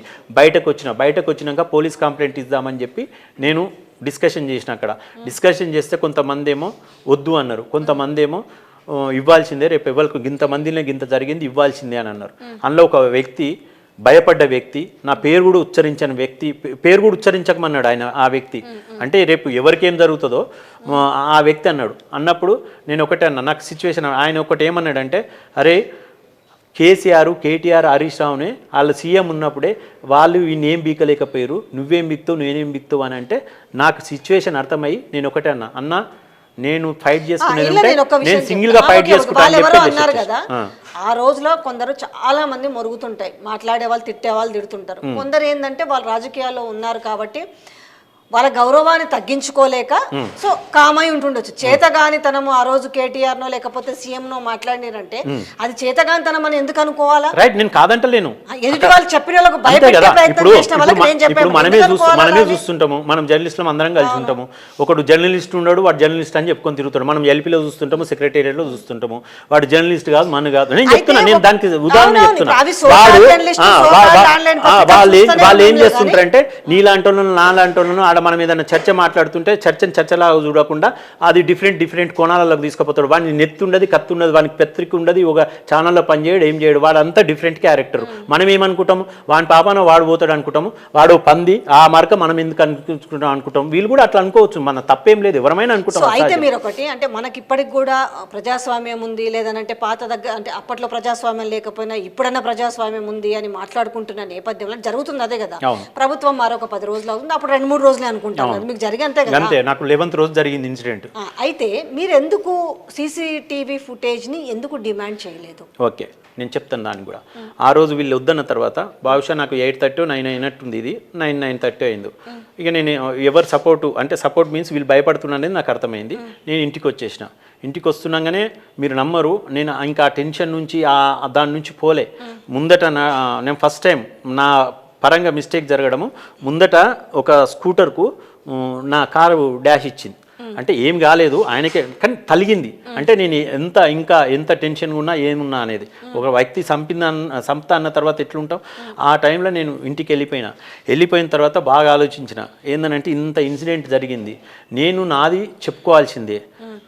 అంటే నేను డే అండ్ నైట్ తిరుగుతుంటా, ఏదన్నా జరగవచ్చు అని చెప్పి నేను ఫేస్బుక్లో పెట్టుకున్నా. నేను ఈ రకంగా జరిగింది అనేసి నేను ఫేస్బుక్లో పెట్టుకున్న తర్వాత లేట్ అవర్స్ తెల్లారి తర్వాత మీరు అడిగిన నన్ను చెప్పని మీరు పోలీస్ కంప్లైంట్ అన్నదానికి తెల్లారి అదే నేను చెప్తున్నాను. ఒక పెద్ద మనిషి ఫోన్ చేసినాను, ఆ అడ్వకేట్ నాకు తెలిసిన వ్యక్తికి ఫోన్ చేసినాను, లిఫ్ట్ చేయలే, కట్ చేసాను. ఒపీనియన్ తీసుకుందామని. అంటే పోలీస్ ఎట్లయినా భయపడతారు, నాకున్న నాలెడ్జ్ ప్రకారం పోలీసులు ఇవ్వరు, సీసీ ఫుటేజ్ ఇవ్వరు, భయపడతారు. రూలింగ్ గవర్నమెంట్, రూలింగ్ ఎమ్మెల్యే ఇవ్వరు. మనం లీగల్గా కోర్టు నుంచే మనం తీసుకోవచ్చని ఆ ఒపీనియన్ కోసం ఫోన్ చేస్తే వాళ్ళు లేపకపోవడం వల్ల నేను ఈ సోషల్ మీడియాలో పెట్టుకున్నా. కంటిన్యూ మార్నింగ్ నమ్మరు, రాత్రి 2 అయింది ఆ రోజు ఫోన్లు రావడం. తెల్లారి 5 o'clock నుంచి లేచి నుంచి ఫోన్లే 1-2 అయింది. ముఖం గడగలే, ఏం గడగలే. కంటిన్యూ అయిన తర్వాత నేను ఫ్రెష్ అప్ అయ్యి మళ్ళీ సెక్రటేరియట్కి అసెంబ్లీకి వచ్చిన టైంలో కంప్లైంట్ ఇద్దామని ఫిక్స్ అయినా. నేను అనుకున్న టైంలో ఏమైందని అంటే కొంత నేను సెక్రటేరియట్ ఒపీనియన్స్ మళ్ళీ అసెంబ్లీ పోదామని సెక్రటేరియట్ అసెంబ్లీకి పోయినా. అసెంబ్లీలో డిస్కషన్ ఏంటంటే కొంతమంది మిత్రులు వాళ్ళు ఫోన్ చేసినట్టు నాకు ఫోన్ చేయలే, వాస్తవానికి నాకు ఫోన్ చేయలే. నేను టెన్షన్గా ఉన్నా అనేది వాళ్ళకు కూడా తెలుసు కాబట్టి ఫోన్ చేయక అతనికే ఫోన్ చేసిరు. 2-3 సార్లు కాల్ చేసిరంట, ఆయన లేపలేడు. మళ్ళీ కాల్ బ్యాక్ చేసిండంట. కాల్ బ్యాక్ చేసినప్పుడు అతను మాట్లాడిన వర్షన్ ఏంటంటే, ఏంది ఇది ఇట్లా కాదు కదా, ఎదుగుతున్న క్రమంలో ఇట్లా కాదు కదా అని అంటే, వాడిని ఇడువన్న వాడిని చంపేస్తా అంటే, ఎందుకు మీ ఇద్దరి మధ్యలో ఏమొచ్చింది? ఇప్పుడు మీరు అడిగినట్టే ఏంది అసలు మీకేంది వాళ్ళకి ఏంది? వ్యక్తిగతం ఏం లేదు. వాడు డిబేట్లో మాట్లాడిండు, నా గురించి ఏమన్నా మాట్లాడిండు, నేను పబ్బుకు పోతానంట, లేకపోతే లేట్ లేస్తానంట, ఇట్లా మాట్లాడేటంట. అంటే నువ్వు మాట్లాడినవన్నా మరి ఇట్లా అన్నాడు అని అన్నాడు. నేను జర్నలిస్ట్ అడిగిన క్వశ్చన్స్కు నేను సమాధానం చెప్పుండొచ్చు. సోషల్ మీడియాలో జరిగిన చర్చ వచ్చినప్పుడు వాళ్ళు అడగొచ్చు, నేను చెప్పుండొచ్చు. అట్లాంటిది ఉంటే పద్ధతి మార్చుకోవాలని చెప్పుండొచ్చు. మరి హనుమంతరావును వీధిరావుడు అన్నా ఎందుకన్నా, ఆయన నగర బహిష్కరణ ఉన్నా కాబట్టి ఆ రోజు కేసీఆర్ గారు టికెట్లు అనౌన్స్ చేసిన టైంలో నేను అడగడం కాదు, క్వశ్చన్ కూడా జర్నలిస్ట్ మిత్రులు, నేను అడగలే ఆ క్వశ్చన్, జర్నలిస్ట్ మిత్రులే అడిగారు. మరి మీరు ఇదేమో హనుమంతరావును టికెట్ అనౌన్స్ చేసిరు, అక్కడ అభ్యర్థిగా ప్రకటించారు, మీరు ఇక్కడ అడిగారు సీఎం దగ్గర, సీఎం ప్రెస్ మీట్ లో మనం డిబేట్ అడిగిన, మీరు డిబేట్ రమ్మన్నారు, డిబేట్ లో మీరు అడిగారు. నేను ఆ విషయం కూడా చెప్పిన, మీరు చెప్పారు, నేను అదే చెప్పిన. సీఎం గారిని ఈ క్వశ్చన్ కూడా అడిగారు ఆల్రెడీ ప్రెస్ మీట్ లో అని నేను ఆ మాట కూడా ఇక్కడ ఉచ్చరించిన. ఆ టైంలో కేసీఆర్ కూడా వారి విజ్ఞతకి వదిలేస్తున్నామన్నారనే విషయం కూడా చెప్పిన నేను. అప్పుడు మీరేమన్నారంటే ఇది ఏ రకంగా చూడవచ్చు అంటే, నేను ఒకటే చెప్పిన, ఏ పార్టీ అయినా నేను హనుమంతరావు పేరు తీసుకోలే, ఇంకో పేరు తీసుకోలే, నేను బీఆర్ఎస్ అనలే, బీజేపీ అనలే, కాంగ్రెస్ అనలే, ఏ పార్టీ పేరు తీసుకోలే, ఏ వ్యక్తి పేరు తీసుకోలే. ఒకటే చెప్పిన నేను, రాజకీయాలల్లో వీధి రౌడీలను పెంచి పోషిస్తే ఈ రకంగానే ఉంటుంది, ఏ పార్టీ అయినా సరే, ఏ వ్యక్తి అయినా సరే అని నేను చెప్పిన, బరాబర్ అన్నా నేను. అది అనలేను అంటలే, నేను తప్పించుకోవడానికి సరే ఓకే నేను అన్నా. అయ్యింది, డిబేట్ జరిగింది, చూసి దాని మీద ఇప్పుడు అతను మీ పైన దాడి చేశారనే దాని మీద మీరు ఏదో కేసు పెట్టానని చెప్తున్నారు. ఇప్పుడు జర్నలిస్టులు ఎందుకు, నేను నాకు తెలిసి నేను ఆ గ్రూప్ లో నేను ఖండించినాను, దానికి ఇంకెవ్వరు కూడా సంఘీభావంగా రాలేదు. ఇంకొక అనదర్ గ్రూప్ కి కూడా నేను ఫార్వర్డ్ చేస్తే ఇది స్వయాన అంటే ఏం జరిగింది అనేది పక్కన పెట్టినా కూడా స్వయాన ఒక సెక్రటేరియట్ లో ఒక జర్నలిస్ట్ పైన దాడి అనేది ప్రతి ఒక్కరు ఖండించాల్సిన అవసరం, నేనైతే ఖండిస్తున్నాను పెట్టిన. అయితే ఇప్పుడు మీరు సరే జరిగిపోయింది, వాళ్ళు ఎవరు చూసిరా విన్నరా వినలేదా, ఇది నిజము సిద్దిరెడ్డి శ్రీనివాస్ రెడ్డి అనే జర్నలిస్ట్ మీద దాడి జరిగిందనడానికి ఇప్పటికైనా రికార్డులు ఏం పోవు కదా. స్వయాన సీఎం వచ్చి ఆయన సమీక్ష చేస్తున్న నేపథ్యంలో ఇప్పటికిప్పుడు రికార్డులేము. మీరు ఒక లేఖను ముఖ్యమంత్రికి కూడా మీరు ఒక లేఖ రాయొచ్చు, ఇది జరిగింది నాకు ఆ రోజు సీసీటీవీ ఫుటేజ్ కావాలంటే. ఈ రోజు ప్రజాస్వామ్యం అందరికి ఉందన్న నేపథ్యంలో మీరు ఎందుకు ఆ సీసీటీవీ ఫుటేజ్ని ఇయ్యరని మీరు ఎందుకు భావిస్తున్నారు? నేను 11th ఇన్సిడెంట్ అయింది నైట్, 12th ఈ జరిగిన స్టోరీ చెప్పిన, 13th రోజు నేను కంప్లైంట్ ఇవ్వడానికి పోయినా. 13th రోజు కూడా కంటిన్యూగా ఫోన్లు వచ్చినాయి. ఆ రోజు కూడా 1-2 అయింది. 1-2కి లేచి నేను తినేసి వచ్చి పోలీస్ స్టేషన్ కంప్లైంట్ ఇవ్వడానికి పోయినా. కంప్లైంట్ 2 hours కూర్చున్న కంప్లైంట్లో. మేడం ఎస్ఐ మేడం ఉన్నది, అక్కడ ఇవ్వమంటే మేడం ఇట్లా ఏం జరిగిందని అంటే మీకు ఇట్లా జరిగిందని అంటే కూర్చోమని చెప్పింది. లోపలికి పోయి SHO దగ్గరికి పోయింది. ఆమె మళ్ళీ 15-20 నిమిషాల తర్వాత వచ్చింది. సార్ రమ్మంటున్నాడంటే లోపలికి పోయినా. లోపలికి పోయిన తర్వాత ఆయన కూడా సేమ్ మేడం ఏది అడిగిందో ఆయన అడిగిండు. ఆయనకు ఆ విషయాలన్నీ చెప్పిన, సెక్రటేరియట్లో ఇట్లా సో అండ్ సో ఇదంతా జరిగిందంతా చెప్పిన, ఇప్పటివరకు మీకు జరిగిందంతా చెప్పిన. చెప్తే ఆయన ఏం మాట్లాడాడు, అర్ధగంట సేపు విన్నాడు, అర్ధగంట సేపు కూర్చున్నాడు, ఏమీ మాట్లాడలేదు. ఆయన నంబర్ ఇవ్వమన్నాడు. ఆయన కొత్త ఎమ్మెల్యే, నా దగ్గర ఎందుకు ఉంటుంది, పాత ఎమ్మెల్యే లేదంటే ఉంటుంది జనరల్గా, పాత ఎమ్మెల్యే కొత్త ఎమ్మెల్యే నా దగ్గర లేదని నేను చెప్పాను. చెప్పిన తర్వాత ఆయన కొద్దిసేపు అయినాక ఇద్దరు ఏమో లాయర్లు వచ్చారు. లాయర్లు వస్తే కూడా ఆయన ఏదో మాట్లాడాడు, వాళ్ళు అక్కడనే ఉన్నారు. ఈయన లేచి వెళ్ళిపోయాడు. లాయర్లు కొద్దిసేపు అరే ఈయన వస్తా అని చెప్పలేదు, ఏం చెప్పలేదు అని లాయర్లు వెళ్ళిపోయారు. వస్తాడేమనేసి నేను 1 hour వెయిట్ చేసిన అక్కడ. మీరు అక్కడ కూడా సీసీ ఫుటేజ్లు దొరుకుతాయి. నేను కూర్చొని వెయిట్ చేసి బయటకు వచ్చిన. బయటకు వచ్చి ఏందండి నన్ను కూర్చోమన్నారు, సార్ లేరు మేడం లేరు అని అంటే ఏంటంటే ఇట్లా విషయం అంటే రిటర్న్గా మరి కంప్లైంట్ ఇచ్చేళ్ళండి అని అన్నారు వాళ్ళు. కంప్లైంట్ రాసి ఇచ్చినాక అక్నాలజ్మెంట్ అడిగిన. అక్నాలజ్మెంట్ మేము ఇవ్వండి, వాళ్ళు వచ్చినాకనే ఇస్తారు, మళ్ళీ రండి. ఎన్ని గంటలకు వస్తారంటే 5-6. ఎన్ని గంటల వరకు ఉంటారంటే 8-9 వరకు ఉంటారండి అని అన్నారు. పోయినా మళ్ళీ 2-3 hours ఏమో వెయిట్ చేసి మళ్ళీ వచ్చిన అక్నాలజ్మెంట్ తీసుకుందామని. వస్తే మేడం ఉన్నది. మేడం అక్నాలజ్మెంట్ ఇవ్వలేరు, మీరు ఇచ్చి ఇవ్వాలని అంటే చూసినండి మీరు ఇచ్చింది అని మళ్ళీ చూసింది నా ముందట. చూసి మరి సార్ ఏమన్నాడు అని అన్నది. సార్ ఏమన్నా మీరు తొలకపోయారు మేడం, తొలకపోయి ఆడ కూర్చుని సార్ అడిగిన, మీకు చెప్పింది సార్కి చెప్పిన, సార్ వెళ్ళిపోయాడు. 1 hour వెయిట్ చేసి నేను వెళ్ళిపోయినా, రిటర్న్ కంప్లైంట్ ఇచ్చి వెళ్ళిపోయినా. ఇది పరిస్థితి మేడం అంటే ఏమనలేదా అని అన్నాడు. ఏమనలేదు అని చెప్పిన. మళ్ళీ ఆమె లోపలికి పోయింది. లోపలికి పోయినాక చాలాసేపటికి వచ్చింది కూర్చున్నది. నాకేం చెప్పట్లేదు. నేను అడిగిన ఏంది మేడం అక్నాలజ్మెంట్, నేను అడిగేది అక్నాలజ్మెంట్ ఏంది మేడం అని అంటే 1 నిమిషం అన్నది. 1 నిమిషం అని మళ్ళీ అర్ధగంట సేపు వెయిట్ చేయించింది. కూర్చున్న తర్వాత ఏంది మేడం అంటే సార్ లేడండి అని అన్నది. మీరు వచ్చినప్పుడు ఉన్నారనే కదా లోపలికి పోయింది, లోపలికి పోయి మాట్లాడి వచ్చిన, లోపలికి పోయినప్పుడు ఉన్నాడండి, ఇప్పుడు లేడండి అని అన్నారు. అసలు మీ ఇంటెన్షన్ ఏందమ్మా, నేను అడిగేది అక్నాలజ్మెంట్, నాకు వేరే ఏవి అవసరం లేదు, నేను అక్నాలజ్మెంట్ అడుగుతున్నా అంటే సపోర్ట్ చేయలేదు. సరే మేడం మీ ఇంటెన్షన్ నాకు అర్థమైంది, మీరు నేను ఇచ్చిన పిటిషన్ ఇవ్వండి, నేను ఎట్లా ఫైట్ చేసుకోవాలో నాకు తెలుసు, నేను ఫైట్ చేసుకుంటా. నేను ఇంకో మాట కూడా అన్నా, ఫస్ట్ టైం అప్పుడే అన్నా, సెకండ్ టైం అప్పుడు కాదు ఫస్ట్ టైం అప్పుడే అన్నా. ఏమన్నా అంటే మీరు మాలాంటిలోకే గిట్ల ఇది ఉన్నది, మీరు సామాన్య ప్రజలకు ఏం చేస్తారమ్మా, మా పరిస్థితి గిట్లున్నది అనే మాట కూడా అన్నా నేను. అయితే సీఎం ఓకే మీకు ఇది జరిగింది కదా, ఒకవేళ సీఎంకు నేను ఒకటే చెప్తున్నా, మీకు ఆల్రెడీ మీరు పిటిషన్ ఇవ్వలేదు, పిటిషన్ ఇవ్వమన్నది. మీరు జనరల్గా గతంలో కూడా డైరెక్ట్ మీరు నేరుగా ముఖ్యమంత్రి పీసీలకు వెళ్ళేవారు. ఓకే, ప్రగతి భవన్కి డైరెక్ట్గా వెళ్ళారు, ఏ మంత్రులు దానికి వెళ్ళారు, మీరు అసెంబ్లీకి వెళ్ళారు, అన్ని చోట్లకి వెళ్ళిన వాళ్ళు. ఒకవేళ ముఖ్యమంత్రి సీఎం రేవంత్ రెడ్డి బిజీగా ఉన్నా ఇప్పుడు మీకు మిగతా వాళ్ళు కూడా తెలుసు, డిప్యూటీ సీఎం అయినా కలవచ్చు, లేదంటే ఉత్తమ్ కుమార్ రెడ్డి అయినా కలవచ్చు, మినిస్టర్స్ ఎవరిని కలిసినా కూడా మీ సబ్జెక్ట్ అక్కడికి రీచ్ అయ్యి అసలు నిజంగా శ్రీనివాస్ రెడ్డికి ఏం జరిగిందనేసి కనీసం దాన్ని కనుక్కోలేకపోదురా, అక్కడి వరకు ఎందుకు తీసుకెళ్ళలేదు? నేను చెప్తున్నాను అదే, నేను తెల్లారి అసెంబ్లీ సెక్రటరియట్ నుంచి అసెంబ్లీ వచ్చానని చెప్పాను కదా. నేను అసెంబ్లీకి వచ్చేటప్పుడు దుద్దిల్ల శ్రీధర్ బాబు గారు కిందనే ఉన్నారు, ఎల్పీ నుంచి ఆడ పైన మాట్లాడుతున్న టైంలో అనుకున్నా వీరి దృష్టికి తీసుకుపోయి, ఎందుకంటే నాకు తెలుసు వీళ్ళు ఫ్యామిలీ ఫ్రెండ్స్ అని తెలుసు, నాకు నాలెడ్జ్ ఉంది, వీళ్ళు నా ఫ్యామిలీ ఫ్రెండ్స్, బాగా మంచి ఫ్యామిలీ ఫ్రెండ్స్ వీళ్ళు. హనుమంతరావు దుద్దిల్ల శ్రీధర్ బాబు గారు మంచి ఫ్యామిలీ ఫ్రెండ్స్ అనేసి శ్రీధర్ బాబు గారి దృష్టికి తీసుకుపోదామని శ్రీధర్ బాబు గారికి చెప్పాను. నేను కిందనే ఉన్నారు, మంది కూడా బాగున్నారు, 10-15 మంది ఉన్నారు.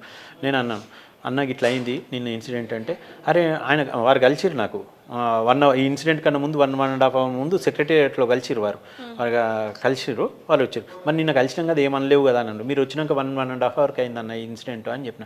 అరే పోరాడు గట్లెందుకు చేసుకుంటున్నా అని వారు కూడా అన్నారు. అంటే నేను వేరే ఉద్దేశంతో చెప్తలేనన్నా, మీరు ఫ్యామిలీ ఫ్రెండ్స్, మరి ఆయన పిల్లగాడు హనుమంతన్నకి ఏమైనా దృష్టికి తీసుకుపోయి కొంత కంట్రోల్ చేయగలుగుతారేమనే విషయం మీద నేను చెప్తున్నా. నేను ఫైట్ చేద్దామని ఫిక్స్ అవుతున్నా. ఆయన ఇంటలేడు అనేది నాకు సమాచారం ఉంది. నేను ఫైట్ చేద్దామని అనుకుంటున్నా. ఒక మాట పెద్ద మనిషి తరాలో మీకైతే ఇన్ఫామ్ చేస్తున్నా అని చెప్పాను, వారికి చెప్పాను. నేను మాట్లాడతా సీను. మళ్ళీ వారు ఇంకో మాట కూడా ఉన్నారు, ఫ్యామిలీ ఫ్రెండ్షిపే, రిలేషనే, పొలిటికల్ అని వారు కూడా అన్నారు. అది జరిగిన మాట. తర్వాత నేను సీఎం గారి దృష్టికి తీసుకుపోవాలన్నా ఏందా అనేది నేను మాత్రం ఈ టెన్షన్లో ఉన్నాను. అయితే నేను ఇప్పుడు ఒకటి ఉండాలి ఏంటంటే, ఫస్ట్ మనకి ఏదైనా దానికి ఒక ఆధారం అంటారు. ఓకే, ఇప్పుడు జర్నలిస్టులు ఎవరు కూడా నోరు మెప్పే పరిస్థితి లేదు. దానికి వివిధ కారణాలు ఉంటాయి, మనం ఏం చెప్పలేం. రెండోది, దానికి సంబంధించిన బయట అక్కడ ఉన్న వాళ్ళు ఎవరు వీడియో తీయలేదు. మీ దగ్గర ఉంది, మీ మీద జరిగింది అనడానికి ఎక్కడ సీసీటీవీ ఫుటేజ్, ఆ ఫుటేజ్ కోసం ప్రయత్నం చేస్తే వాస్తవాలు ఏంటనేది. ఇంకొకటి, మీరు మొన్న మండలిలో దేశపతి శ్రీనివాస్ గారు కూడా వాళ్ళు కూడా ప్రయత్నం చేశారు వాయిస్. అయితే ఇది దానికన్నా ముందు ఇంకో విషయం చెప్పాలి. ఇక్కడ సోషల్ మీడియాలో బాగా తిరుగుతుంది, జర్నలిస్ట్ సంఘాలు ఏం చేస్తున్నాయి, జర్నలిస్టులు ఏం చేస్తున్నారు అని క్వశ్చన్స్ వచ్చినాయి. కానీ ఎవరు ఇది చేయలేరు. జనరల్గా ఫోన్ చేసి అడిగిరు, తెలుసుకురు విషయం. తర్వాత ఎడిటోరియల్ రాసిరు శ్రీనివాస్ గారు. నేను శ్రీనివాస్ గారికి పోయి కలుద్దామని అనుకున్నా, ఇప్పటికి వేరే పనుల ఒత్తిడి వల్ల నేను కలవలేకపోయినాను. శ్రీనివాస్ గారికి ఆంధ్రజ్యోతిలో శ్రీనివాస్ గారు ఎడిటోరియల్లో రాశారు, జర్నలిస్ట్కి ఈ రకంగా జరిగింది, ఇది జరగాల్సింది కాదు అని సూచనలాగా చేశారు. కౌన్సిల్లో వాస్తవం కాదనడానికి ఏం లేదమ్మా, నేను సీసీ ఫుటేజ్ చూస్తే మాటలు ఇన్ని రాకపోవచ్చు, ఆయన భుజం మీద చేసి పక్కకు తీసుకొచ్చి వినబడుతుంది, నేను అరిచింది వినబడుతుంది, ఆయన మాట్లాడి ఇన్ని రాకపోవచ్చు, నేను సందర్భం బట్టే మాట్లాడతా. నేను అది ఇప్పుడు ఏదో జరగకుండా జరిగి అది ఇంకొక మాట కూడా మాట్లాడుతారు కొంతమంది. సారీ టు సే, మీరు బాధపడద్దు అంటే తిను పబ్లిసిటీ ఎక్కువ కోరుకుంటున్నాడు అనే మాట కూడా మాట్లాడుతున్నారు. ఓకే రైట్, నేను ఒకటే చెప్తున్నాను, నేను పబ్లిసిటీ కోరుకునే వ్యక్తిని అయితే నేను సోషల్ మీడియాలో పెట్టుకున్నా, నాకు సేఫ్ సైడ్ కోసం నేను సోషల్ మీడియాలో పెట్టుకున్నా. పబ్లిసిటీ కోరుకున్న వ్యక్తి ఎవరు మాట్లాడుతున్నారో కూడా నాకు తెలుసు. జర్నలిస్ట్ మిత్రులే మాట్లాడుతున్నారు, అక్కడ ఉన్న మిత్రులే మాట్లాడుతున్నారు. నేను ఈ వేదిక ద్వారా జర్నలిస్ట్ మిత్రులను ఒక క్వశ్చన్ అడగదలుచుకున్నా. జర్నలిస్ట్ సంఘాలను పక్కకు పెడదాం జరిసేపు, జర్నలిస్ట్ మిత్రులు, జర్నలిస్ట్ సంఘాలు కూడా దీని మీద ఆలోచించాలా. నేను చాలా సందర్భాల్లో ఇప్పుడున్న సచివాలయంలో అనుకోండి, ఇప్పుడున్న అసెంబ్లీ అనుకోండి, చిన్న ఇటుక పిల్ల వాడితే అసెంబ్లీలో ఇటుక పిల్ల పెంకు పడ్డది అని బ్రేకింగ్లు ఇచ్చేటోళ్ళు.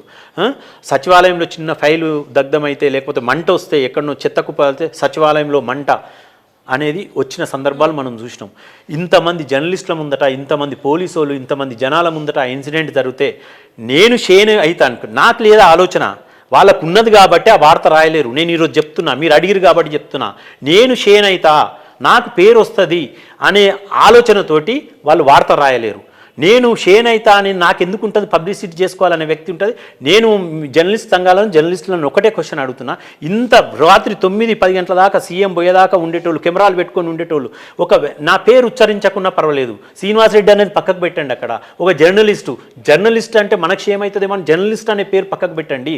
ఒక వ్యక్తికి జరిగింది అనేదన్నా రాయొచ్చు కదా, వార్తనైతే రాయాలి కదా, వార్తను చంపేసారు కదా. అక్కడ ఎందుకు రాయలేరు అంటే దీన్ని బట్టే మీకు అర్థమవుతుంది ఈ ప్రాపగండా. ఇప్పుడు నాకు ఆ పబ్లిసిటీ చేసుకోవాలన్నదో ఏదో లేదు అంటే వాళ్ళు అంటున్నారంటే వాళ్ళదే అర్థమవుతుంది దీంట్లో వాళ్ళ స్వార్థం ఏందనేది. అయితే భయపడాలని ఉండాలా ఒకటి, లేదు శ్రీనివాస్ రెడ్డికి పేరు వస్తుంది అన్నా షేన్ అవుతాడు అనేది అని ఉండాలి.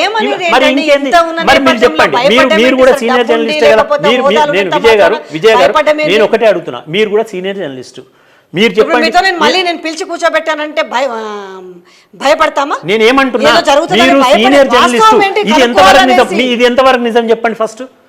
ఒక వార్తను వార్తలాగా ప్రచురించిన, వార్తలాగా రాలేదు అని అంటే అందులో నా తప్పేముందా అంటున్నా, నేను చేసిన పాపమేంది అంటున్నా. వార్తను వార్తలాగా రాయలేదు. శ్రీనివాస్ రెడ్డి గారు ఇంత జరిగింది, జర్నలిస్టులు ఏమనుకుంటారో తెలియదు, ఎవరి కోసం ఎందుకు సైలెంట్ అయ్యారో తెలియదు, మీ మీద అక్కడ దాడి జరగడం అనేది ఏదైనా, మీరు అక్కడ ఏ జర్నలిస్ట్ ఉన్నా కూడా అది కరెక్ట్ కాదు, ఎవరు కూడా దాన్ని హర్షించరు. సో ఏంటి మరి దీనికి ముగింపేంది? నిజంగా చేసిన వ్యక్తే చేసిండా, అతనికి ఆత్మపరిశీలన ఉండాలి. మీకు జరిగింది కాబట్టి రేపు ఇంకెవరికి జరగకుండా ఉండాలన్నా దీనికి ఒక ముగింపు అనేది అయితే ఉండాలి కదా. దీని ఇట్లనే పెంచుకుంటూ పోరు, దీనివల్ల ఎవరికి ఏం లేదు. మేడం, మీరు ఈరోజు ఆత్మవిమర్శన అని ఆయన అంటున్నారు. ఆత్మవిమర్శన చేసుకునే వ్యక్తి ఉంటే నా మీద ఫేక్ వార్తలు శనార్థి అంట అది పేపరు సరే, మీరు ఏమన్నా 5 లక్షల రూపాయలకు బెదిరించారా? నేను చెప్తున్నా నేనండి. నేను ఒకటే మాట, ఇందులో ఎవరి పేపర్ల పేరు అవసరం లేదు, మేమైతే వాటిని పరిగణించం. రైట్, ఒక పేపర్ ఆన్లైన్ పేపరా, అది ఆర్ఎన్ఐ సర్టిఫికేట్ ఉందా లేదా కూడా నాకు తెలియదు, ఆన్లైనా ఉందా లేదా తెలియదు. ఆ పేపర్లో రోహిత్ అనే వ్యక్తి పేపర్ వేసుకొని ఆ వార్త రాయించకుండా రాసిరా తెలియదు, అనలేము. నేనేమంటున్నా అంటే రాసినోళ్ళ కన్నా ఉండాలా, రాసినోడైతే ఆయన మంచి జర్నలిస్ట్ అయితే నా వివరణ అడగలేడు, ఏం జరిగిందనేది తెలుసుకునే ప్రయత్నం చేయలేడు. ఆయన వర్షన్ మాత్రం ఆయన రాపించుకున్నా అనే దానికి ఎందుకంటున్నా అంటే ఆయన వర్షన్ రాసింది కాబట్టి, ఆయన ఫేవర్గానే రాసింది కాబట్టి నేను ఆయన వర్షన్ అని చెప్తున్నా. నాకేం భయం లేదు, చెప్తున్నా. ఆయన వర్షనే ఆయనే రాపించుకున్నాడు. ఏం రాసిండు అందులో? ఈయన fake journalist, Harish Rao create చేసిన ఫేక్ జర్నలిస్టు. ఒక వ్యక్తి క్రియేట్ చేస్తాడా అండి ఫేక్ జర్నలిస్టును? తర్వాత ఉండాలి కదా, అట్లా ఆ రకంగా రాసిండు. ఈయన బ్లాక్ మెయిలరు అంటే ఆత్మపరిశీలన చేసుకోకపోగా నా వ్యక్తిత్వాన్ని దెబ్బకొట్టే ప్రయత్నం చేసిండు. ఇలా ఆత్మపరిశీలన ఎక్కడున్నది? నేను కూడా ఇంకా లీగల్గా ఫైట్ చేసుకుందామనే టైంలోనే ఇంకా ఈ రకంగా నా వ్యక్తిత్వాన్ని దెబ్బకొడుతుంటే నేను ఏం మాట్లాడాలా? ఇంకో విషయం కూడా చెప్తున్నా. ఒక పేపర్ వాళ్ళు, ఒక నేషనల్ మీడియా వాళ్ళు ఫోన్ చేసి ఏం జరిగింది ఏంది అంటే చెప్పినాను. నా వర్షన్ తీసుకున్నారు. మళ్ళీ తెల్లారు ఫోన్ చేసిరు. ఎందుకు అమ్మ మరి మీరు నిన్న వర్షన్ తీసుకురు, మళ్ళీ నిన్న తీసుకునే ఈరోజు చెప్పాల్సి వస్తుంది కదా అంటే, లేదండి మీరు పోలీస్ కంప్లైంట్ ఇస్తే దాంతో పాటు ఇది చేద్దామని అనుకున్నాము, అందుకోసం ఇవ్వలేదండి మేము వార్త అని అన్నారు. ఓకే అండి, ఇది పరిస్థితి అని చెప్పినాం. అయితే వాళ్ళకు పోలీసులు ఏ పోలీస్ స్టేషన్ వాళ్ళు అడిగారు, నేను ఇప్పుడు పోలీస్ స్టేషన్లో ఉన్నామ్మా, సెకండ్ టైం వాళ్ళు ఫోన్ చేసినప్పుడు పోలీస్ స్టేషన్లో ఉన్నా, ఇప్పుడు ఉన్నామ్మా, నిన్న జరిగింది ఇది, ఈరోజు ఇది జరుగుతున్నది అని చెప్పినాను. ఏమనలేరు, మంచిదండి అన్నారు. మళ్ళీ హాఫ్ అన్ అవర్కి ఫోన్ చేశారు. వాళ్ళు కన్ఫర్మ్ చేసుకున్నానుకో ఎందుకో ఫోన్ చేసి ఏ పోలీస్ స్టేషన్లు ఇచ్చిరండి మీరు అని చెప్పారు. పోలీస్ స్టేషన్ అనగానే సైఫాబాద్ పోలీస్ స్టేషన్ అండి, లక్ష్మీకాంతరెడ్డి సిఐ, అక్కడ మాధవి మేడము వీళ్ళు ఉన్నారండి అని వాళ్ళకి క్లియర్గా చెప్పడం జరిగింది. వాళ్ళు ఫోన్ చేసిరా ఏం చేసిరా తెలియదు. తర్వాత నెక్స్ట్ డే వాళ్ళు లింక్ పెట్టారు ఒకటి. అందులో ఏముందని అంటే నా వర్షన్ రాసిరు, పోలీసుల వర్షన్ రాసిరు, రోహిత్ వర్షన్ రాసిరు.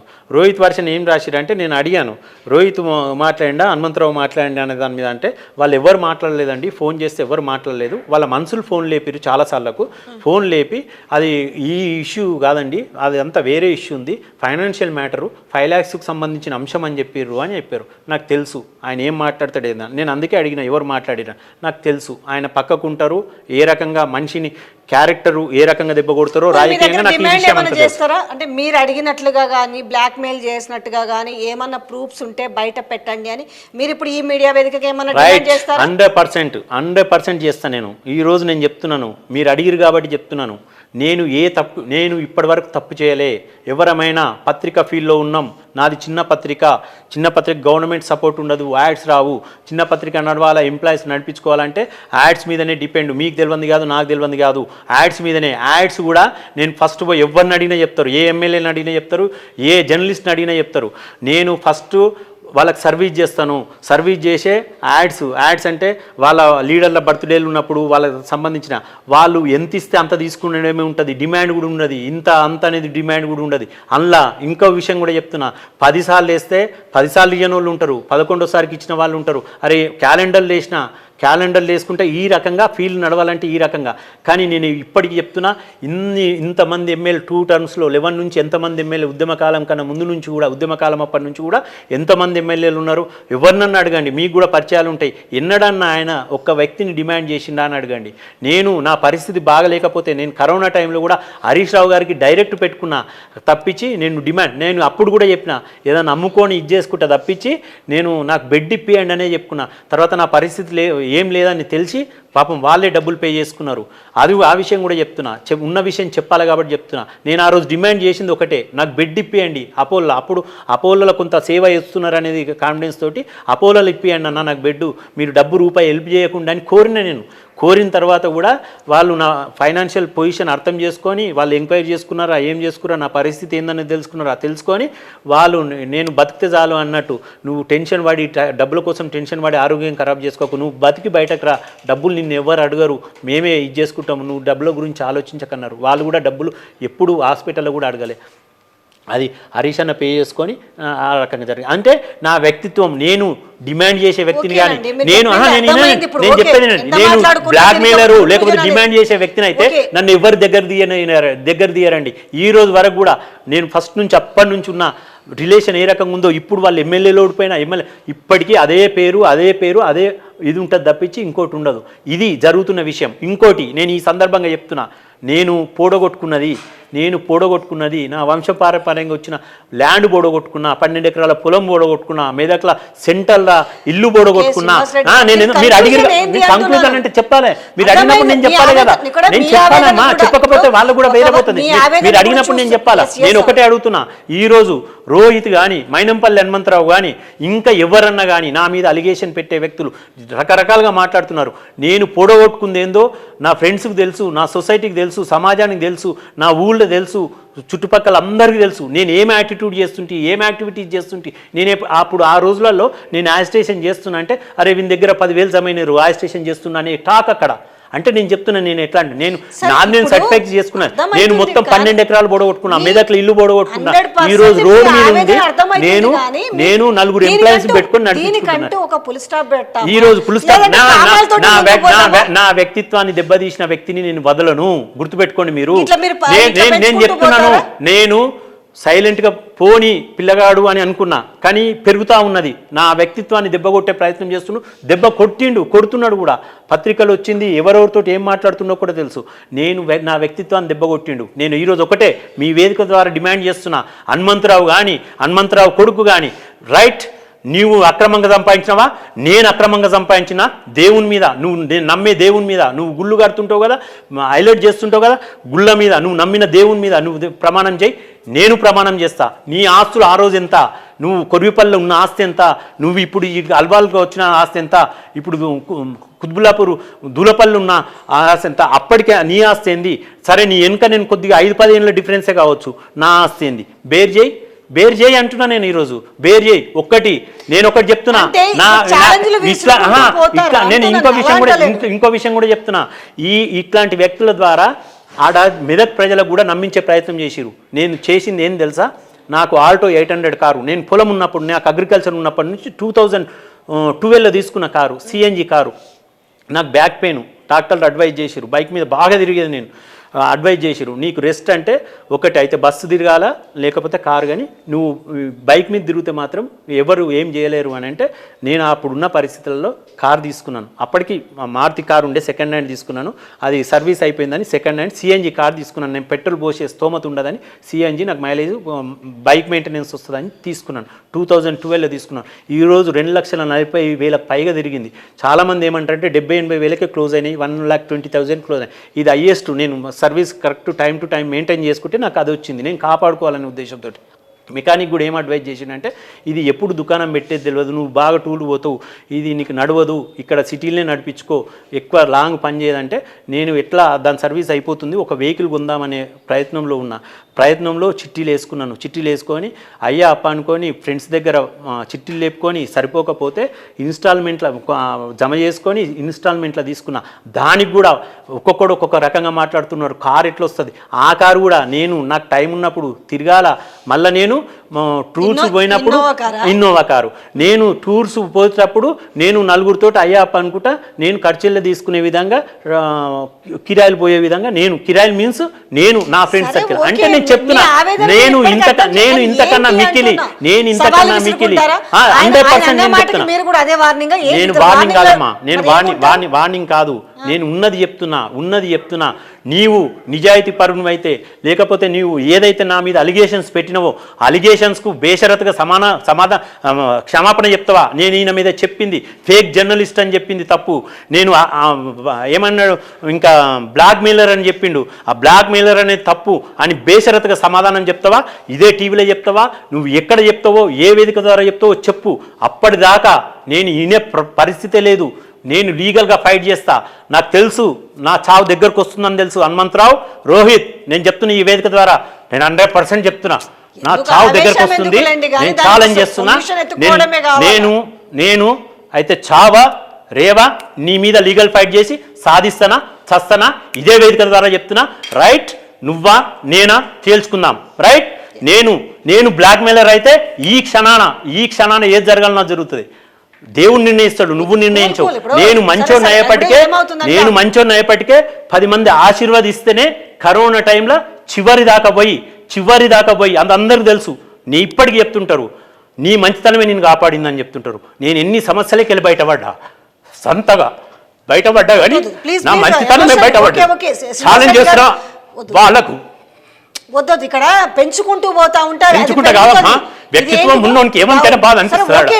అది నేను మళ్ళీ అదే చెప్పిన, ఒకవేళ ఎందుకంటే మేము ఆడ చూడలే కాబట్టి అంత చిల్లరగా ఒక 12 ఎకరాల పొలం పొడగొట్టుకొని ఒక ఇన్నోవా కార్ మెయింటైన్ చేస్తుంటే జర్నలిస్ట్ మిత్రులు కూడా ఒక్కొక్క రకంగా మాట్లాడుకోవడం ఎంతవరకు న్యాయం అమ్మ? ఇది నాకు తెలియదు ఆ ఫైనాన్షియల్ పొజిషన్. ఇవన్నీ అందరూ తెలుసు. నేను చిట్టీలు వేసుకుంటున్నా తెలుసు. చిట్టీల పైసలు 3 నెలలకు ఫ్రెండ్స్ దగ్గర వేసుకుంటే 3 నెలలు ఆగుతున్నా తెలుసు. అట్లాంటి విషయం నేను ఒకటే అడుగుతున్నామ్మా, నువ్వు నిజాయితీ పరునివి కదా, నీ కొడుకు నిజాయితీ పరుడు కదా, రైట్? నేను లంగా లుచ్చా ప్రూవ్ చేయి. నువ్వు లంగవా లుచ్చవా నువ్వు ప్రూవ్ చేసుకో. నన్ను ప్రూవ్ చేయి, నేను లంగా లుచ్చా, నువ్వు లంగవు లుచ్చవని నేను ప్రూవ్ చేస్తా. దేనికైనా రెడీ. రెడ్డి గారు కరెక్టే, కానీ మరీ ఇప్పుడు అంత ఆవేశానికి ఆవేశం ఏందమ్మా? నా పరిస్థితిలో ఉంటే తెలుస్తుంది. నీ దాంట్లోనే కదా, నీ బిర్రా టీవీలనే కదా నువ్వు అడిగిన దానికి కదా నేను క్వశ్చన్ చేసింది, నువ్వు అడిగిన దానికే కదా నేను సమాధానం చెప్పింది, దానికే కదా ఇంత ఇష్యూ అవుతున్నది. కూర్చోబెట్టి మళ్ళీ ఈ రోజు నేను ఆ రోజు జరిగిన రోజు చెప్పలేదు, నెక్స్ట్ డే నాకు తెలిసిన తర్వాత శ్రీనివాస్ రెడ్డి గారు మీరు వస్తారా, అసలు ఏం జరిగింది మాట్లాడదామని అంటే మీరు కూడా కొంచెం బిజీగా ఉన్నారు. మళ్ళీ సెక్రటరీకి పోతున్నాను, పోకపోతే భయపడ్డాను అనుకుంటారు అని అంటే నేను కూడా మొదలు గ్యాప్ ఇచ్చిన. నన్ను చాలా మంది అడిగారు, మీరు ఇక్కడ క్వశ్చన్ అడిగారు కదా, తను చెప్పారు కదా, మీరు కదా మళ్ళీ పిలిచారా కదా, నన్ను చాలా మంది అడ్వైజ్ చేస్తే నేను కాదండి, ఆ రోజు నాకు తెలిసిన రోజే పిలిచాను, అతను కూడా బిజీగా ఉన్నాడు అని చెప్పాను. నేను ఒక్కదాన్ని ఫస్ట్ ఖండించిన. అవునో తెలుసో మీకు లేదో తెలియదు. ఫస్ట్ నేను ఖండించిన తర్వాత వేరే వాళ్ళు కాల్ చేస్తే కూడా ఏమన్నారు, ఏమోనండి ఏవో వ్యక్తిగత కారణాలు ఉన్నాయన్నారు. నేను ఖండించాను. వ్యక్తిగత కారణాలు ఉన్నా సరే ఒక సెక్రటరియట్ లో ఇది జరిగిందంటే చాలా అవమానకరం అనేసి నేను ఖండించిన, ఇప్పుడు కూడా ఖండిస్తా ఉన్నా. నిజంగా మాత్రము ఆ విధంగా జరిగితే మాత్రం మీ ఆవేదన చూసి ఎవరు కూడా తప్పుగా ఎవరికి వాళ్ళు ఇట్లా పెంచుకోవాలని ఎవరు అనుకోరు. ఇంత ఆవేదన ఎందుకు చెందుతారు? ఏదైనా జరిగితేనే చెందుతారు. కాకపోతే ఏంటంటే ఆ రోజు అక్కడ ఎవరు స్పందించలేదు. సో మిమ్మల్ని కూడా నేను ఇప్పుడు గుచ్చి ఎందుకు అడిగాను, ఫుటేజ్ ఏమైనా సాక్ష్యం అడుగుతారు కదా రేపు, ఏంటమ్మా ప్రూఫ్ ఏంటి అని అడుగుతారు జనరల్ గా. అవునా కదా? దానికోసమే నేను పదే పోలీస్ స్టేషన్ పోయింది, సీసీ ఫుటేజ్ తీసుకోండి. సెక్రటేరియట్ లో ఒక్క దగ్గర కాదు, సీసీ చాంబర్ మన సీఎం చాంబర్ ముందట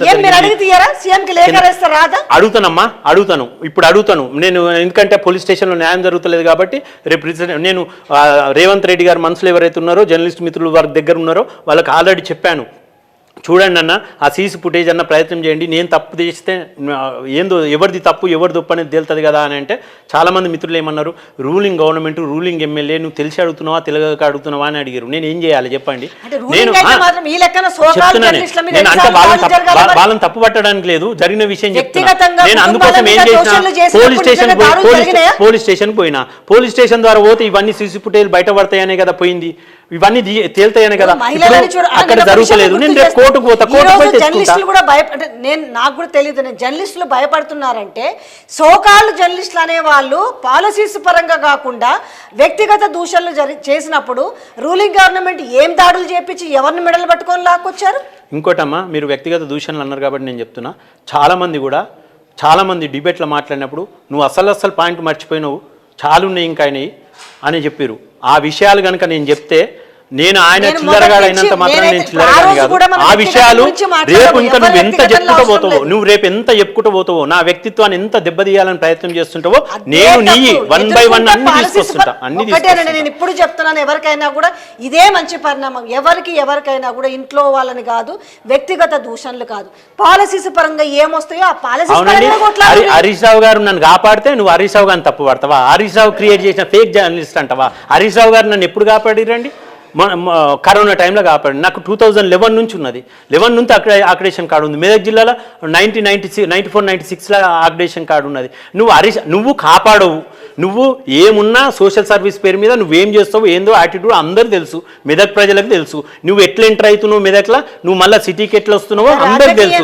నేను చెప్తున్నా, నువ్వు నగర బహిష్కరణ చేస్తే మెదక్ జిల్లా పబ్లిక్ అమాయకులు అని చెప్పి అక్కడ ఎంటర్ అయ్యి అక్కడ పొలిటికల్ ఎంట్రీ ఇచ్చి అక్కడ నిన్ను కాపాడిన వాళ్ళు నువ్వు అక్కడికి వచ్చి మల్కాజిగిరిలో నిలబడి మల్కాజిగిరిలో అంతే నువ్వు మళ్ళీ నీ కొడుకును మెదక్ జిల్లాలో ఎంట్రీ ఇచ్చి రేపు ఏం చేయబోతున్నావో కూడా తెలుసు. రేపు రేవంత్ రెడ్డి గారికి ఎంత నష్టమో కూడా చెప్తా నేను ఈ సందర్భంగా చెప్పదలుచుకున్నా. రేవంత్ రెడ్డి గారిని ఎట్లా ఇరుకున పెట్టబోతున్నాడు, ఏం ప్లాన్ ఉందో కూడా నేను ఈరోజు చెప్తా. మీరు గమనించండి, నేను చెప్పే ప్రతి పాయింట్ కూడా, మిర్రర్ టీవీలో చెప్పే ప్రతి పాయింట్, ఎలక్షన్లో చెప్పే ప్రతి డిబేట్ కూడా 100% సక్సెస్ అయింది. మీరు చెప్పండి, ఇది కూడా సక్సెస్ అవుతుంది నేను చెప్తున్నా. రేపు రేవంత్ రెడ్డిని ఏం చేయబోతున్నాడో కూడా నేను ఈ వేదిక ద్వారా చెప్తా. రేవంత్ రెడ్డి గారికి నేను స్పష్టంగా చెప్పదలుచుకున్నా. రేవంత్ రెడ్డి గారు అనుకోండి, వాళ్ళ మనసులు అనుకోండి, వాళ్ళ పార్టీ అనుకోండి, ఏం జరగబోతుందో నష్టం నేను ఖచ్చితంగా చెప్పదలుచుకున్నా. నష్టం జరగబోతున్నది. ఇట్లాంటి వ్యక్తులను మీరు ఎంకరేజ్ చేస్తే మీ పానం మీద తెచ్చుకుంటారు. మీరు ఏం జరగబోతుందో కూడా చెప్తా. నేను ఏది డిబేట్ లో చెప్పింది రాంగ్ లేదు, ఇది కూడా జరుగుతుంది. మిమ్మల్ని అనింది దానికి మొత్తం చెప్పమంటే ఇప్పుడే చెప్తా. ఆయన స్కెచ్ ఏందో కూడా చెప్తాను. ఇప్పుడు అనింది వాళ్ళ కొడుకు రోహిత్. సో ఇప్పుడు మళ్ళీ తండ్రి మీదకి దీనికి మనము కన్వర్ట్ చేయడం ఎంతవరకు కరెక్ట్? సరే, ఆయన ఎవరిని తిట్టిండు, ఎవరిని తిట్టలేదు, అది మనం పక్కన పెడతాం. ఆ చర్చలోకి వచ్చినప్పుడు ఆ తర్వాత మాట్లాడదాం. మీకు అర్థమైతలేదు. ఇక్కడ మైనంపల్లి హనుమంతరావు అనే వ్యక్తి, మైనంపల్లి రోహిత్ అనే వ్యక్తి నన్ను టార్గెట్ చేయడంలో మైనంపల్లి హనుమంతరావు ఒక మాట మాట్లాడుతున్నాడు, రోహిత్ ఒక మాట మాట్లాడుతున్నాడు. ఇదే జర్నలిస్ట్ మిత్రులు మైనంపల్లి హనుమంతరావును ఇప్పుడు నేను చెప్పినట్టు, దుద్దిల శ్రీధర్ బాబు గారు చెప్పినట్టు, మైనంపల్లి హనుమంతరావు నేను అసెంబ్లీకి వచ్చినప్పుడు ఏందన్నా అది చిన్న పిల్లగాడు, ఆయన ఫ్యూచర్ ఇదంటే, ఏ పిల్లలన్నా పిల్లల మనస్తత్వం నీకు తెలియంది ఏమున్నది, ఆ పిల్లలు ఆడుకున్నట్టుంది, పిల్లల మనస్తత్వమే, మనకు దాంట్లో ఏం లేదని చెప్పిన వ్యక్తి. అదే రోహిత్ మళ్ళీ అదే మనుషులు మళ్ళీ అదే రోహిత్ని అడిగితే నేను వాడిని ఇడిచిపెట్టాను అంటే, నాన్న ఈ మాట మాట్లాడతాడు, ఆయన ఆ మాట మాట్లాడతాడు. నేను ఇద్దరిని తీసుకోకపోతే ఇడు ఒక్కరిని తీసుకోవాలన్నా చెప్పండి మీరు? సబ్జెక్ట్ అంతా అక్కడి నుంచే కదా, వాళ్ళ ఫ్యామిలీ నుంచి వచ్చింది కదా, ఈ డిబేట్లో అడిగిన దాని మీదనే కదా వచ్చింది. నేను అందుకే చెప్తున్నా, వాళ్ళిద్దరిని తీసుకోవాల్సి వస్తుంది. నేను ఆ రోజు చెప్పినమ్మా, ఇలా తప్పేమన్నా, నేను ఆ రోజు కూడా చెప్పినా, ఏమన్నా ఈ పాయింట్ చెప్తా. నేను ఇప్పుడు మళ్ళీ ఈ వేదిక ద్వారా చెప్తా. ఆయన ఏమన్నాడు ఆ రోజు, నేను 10-15 మంది ఇన్ఫాక్ట్ చేసేది గెలిపించుకునే సత్తా ఉన్న నాయకుడు అన్నావు. నువ్వు 10-15 మందిని గెలిపించుకున్న నేను ఆ రోజు కూడా చెప్పిన. ఎందుకు రిపీట్ చేస్తున్నా అంటే, నేను చెప్పింది రాంగా రైటా అనేది మళ్ళీ గుర్తు చేయడానికి తీస్తున్నా. నేను చెప్పిన ఆ రోజు 10-15 మందిని గెలిపించుకునే సత్తా కాదు, ఆయననే ఓడిపోతున్నాడు, ఆయన కొడుకు కూడా ఓడిపోతాడు, ఇద్దరు ఓడిపోయేది. ఈయన ఓడిపోతాడు కాబట్టి ఈయన జంప్ అవుతున్నాడు, జంప్ అయ్యి ఇట్లా ప్లే చేస్తున్నాడు అని ఆ రోజు చెప్పిన. ఈ రోజు కూడా చెప్తాను, నువ్వు 10-15 మందిని గెలిపించుకుని 119 సీట్లలో 15 మందిని గెలిపించుకుంటే ఇంత చిన్న స్టేట్లో నువ్వే ఒక హీరో అవుతావు. కానీ కాకుండా నువ్వే ఓడిపోయినావు, నువ్వు ఒక్క సీటు గెలిపించుకోలేవు. ఈ రోజు మళ్ళీ ఏం చేస్తున్నావు, నువ్వేం చేస్తున్నావు చెప్తా నేను. నువ్వు సోషల్ మీడియాలో ఏం నడిపించుకుంటున్నావో చెప్తా నేను. సోషల్ మీడియాలో హైదరాబాద్ GHMC పరిధిలో ఒక్క సీటు గెలిపియలేవు. నువ్వు గెలిపిస్తాన్న వ్యక్తివి, ఒక్క సీటు గెలిపియకుండా మళ్ళీ నువ్వు ఈరోజు ఏం మాట్లాడుతున్నావు? హైదరాబాద్ నగరంలో పార్టీ అభివృద్ధి చెందాలంటే నాకు మంత్రి పదవి ఇస్తేనే అభివృద్ధి చెందుతుంది అనేది మళ్ళీ సోషల్ మీడియాలో నమ్ముతుందా నమ్మదా వాళ్ళు నిజంగానే ఇప్పుడు సోషల్ మీడియా వాళ్ళ వ్యక్తి వాళ్ళకి సంబంధించిన విషయం. కానీ నేను చెప్పింది రాంగ్ కాదని చెప్తున్నాను. ఒకటి శ్రీనివాస్ రెడ్డి గారు, నేను ఒక్క మాట చెప్తా. నేను చెప్తుంది అయితే వాళ్ళకి భయపడి కాదు, ఒకటి గుర్తుపెట్టుకోండి. నేను భయపడేదాన్ని అయితే మళ్ళీ మిమ్మల్ని పిలిచి నేను ఇక్కడ ఇంటర్వ్యూ లైవ్లో పెట్టాను. ఒకటి ఏంటంటే, ఒక సమస్యకైతే ఒక పరిష్కారం ఉండాలి అనేది ఎవరైనా చెప్తారు, అది నేను కూడా చెప్తున్నా. దీన్ని ఏం చేయాలి, ఈ సమస్యను కక్షలు పెంచుకుంటూ పోతారా, ఈ సమస్యకు ఒక పరిష్కారం వెతుకుతారా అనేది మాత్రం ఆలోచించాల్సిన విషయం. మిమ్మల్ని అన్న మాటలు నిజంగా బేషరతుగా వెనక్కి తీసుకుంటారా? ఒకవేళ వెనక్కి తీసుకుంటే ఇది ఇంతటితో సమాప్తమా? ఒకవేళ నాకు తెలియదు, కానీ నేనైతే భయపడని కాదు ఇక్కడ చెప్తుంది. వద్దు, ఎందుకు దీన్ని పెంచుకోవడం వల్ల ఒక రచ్చన ఎందుకు అనేది. నేనైతే ఆయన అభిప్రాయం ఏందో నాకు తెలియదు. నేనైతే నా అభిప్రాయం మాత్రం నేను ఖచ్చితంగా లీగల్ గా ఫైట్ చేస్తా, 100% లీగల్ గా ఫైట్ చేస్తా. నా అభిప్రాయం మాత్రం నేను చెప్తున్నాను. నా పర్సెప్షన్ లో ఒకవేళ ఇదంతా ఎందుకులే అనుకొని సరే అయ్యిందేదో అయిపోయింది, ఇంకా నేను వెనక్కి తీసుకుంటున్నాను అని ఒకవేళ అంటే మీరు కూల అంటే నా వ్యక్తిత్వాన్ని దెబ్బతీసినాక నేను ఇట్లా అదే నా వ్యక్తిత్వాన్ని దెబ్బతీసినావు కదా. నేను చెప్పినవన్నీ, నేను ఆయన ఫేక్ జర్నలిస్ట్ అన్నది, హరీష్ రావు క్రియేట్ చేసిన ఫేక్ జర్నలిస్ట్ అనేది, ఈయన బ్లాక్ మెయిలర్ అనేది, ఇంకేదో డబ్బుల అంశం అనేది, ఇవి ఏవైతే అంశాలు లేవనెత్తినవో ఆ అంశాలు 100% నేను ఆయన మీద క్రియేట్ చేసింది, ఆయన నిజాయితీపరుడు, నేను చేసిన తప్పు అనేది చెప్తే అది నాకు ఓకే. అదే జనాలకు తెలవాలి కదా. మరి నేను చెప్పాలంటే మీ ఇద్దరి మధ్యలో జరిగిన అంశం కాబట్టి మరి ఏ రకంగా దీన్ని నేనైతే అనడం ఏంటంటే దాన్ని ఏదో రకంగా క్లోజ్ చేసుకుంటే బెటర్ అనేది. ఎందుకంటే మళ్ళీ బెటర్ అంటే మీరు అంటారమ్మా, అంటే ఇది ఒక ఎక్స్‌పీరియన్స్. నేను ఇంకోటి కూడా కాదంటలే, ఈ విధంగా ఎందుకంటే ఖాళీలోని ఇప్పుడు ఆయన మంచిగా వస్తే తెలియదు అన్నట్టుగా జర్నలిస్టులకు కూడా తెలియాలని నేను కూడా ఇప్పటికీ కోరుకుంటున్నాను. ఎందుకంటే ఈ రోజు ఇతను ఒక journalist so called XYZ Srinivas Reddy ఇంకోరా, అది తమ దాకా వస్తే తెలీదా అన్నట్టుగా ఇంకొకరు కూడా అవకాశం ఇవ్వకుండా కొంచెం అందరు దీంట్లో నోరిప్పగలిగితే బాగుంటుంది అనేది బాగుంది. ఎందుకనంటే రేపు ఇంకొకరు కూడా కావచ్చు, రేపు డిబేట్స్లలో అసలు నోరిప్పకూడదు, రేపు ఏం మాట్లాడకూడదు, మీడియా గొంతులు నొక్కేస్తారా అని అంటే దానికి ఏం ఆన్సర్ లేదు. అంటే ఒక గొంతు కాదు కదా, ఎన్నో గొంతులు వస్తుంటాయి. బట్ ఇది కరెక్ట్ అయితే మంచి పరిణామం అయితే కాదు. మల్కాజ్గిరిలో ఎన్నో జరిగినాయి, మల్కాజ్గిరిలో ఎన్నో చూసినా. నేను అడిగిన క్వశ్చన్ దాడి చేసేస్తారా? నేను అడిగినాను, మీరు చెప్పిండ్రు. నేను అడిగిన క్వశ్చన్కు నేను ఎందుకు బీ ఫామ్ ఇచ్చిన అంటే అనౌన్స్ చేసిన తర్వాత కూడా ఎందుకు వెళ్ళారు?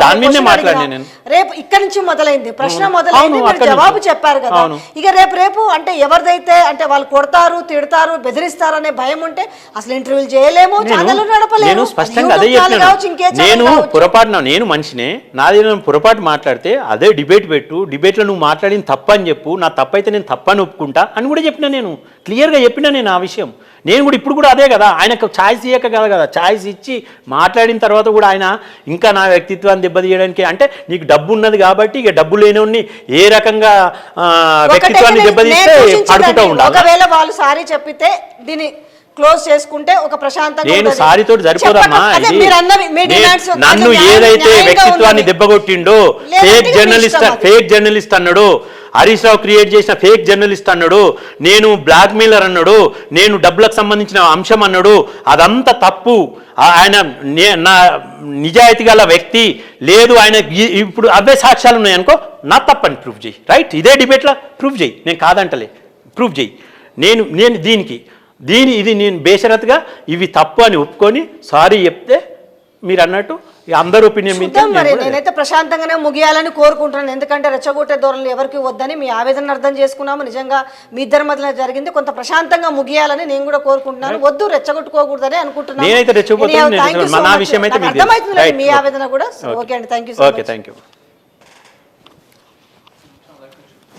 కొంచెం వాటర్ ఇవ్వరా? అయిపోయిందా?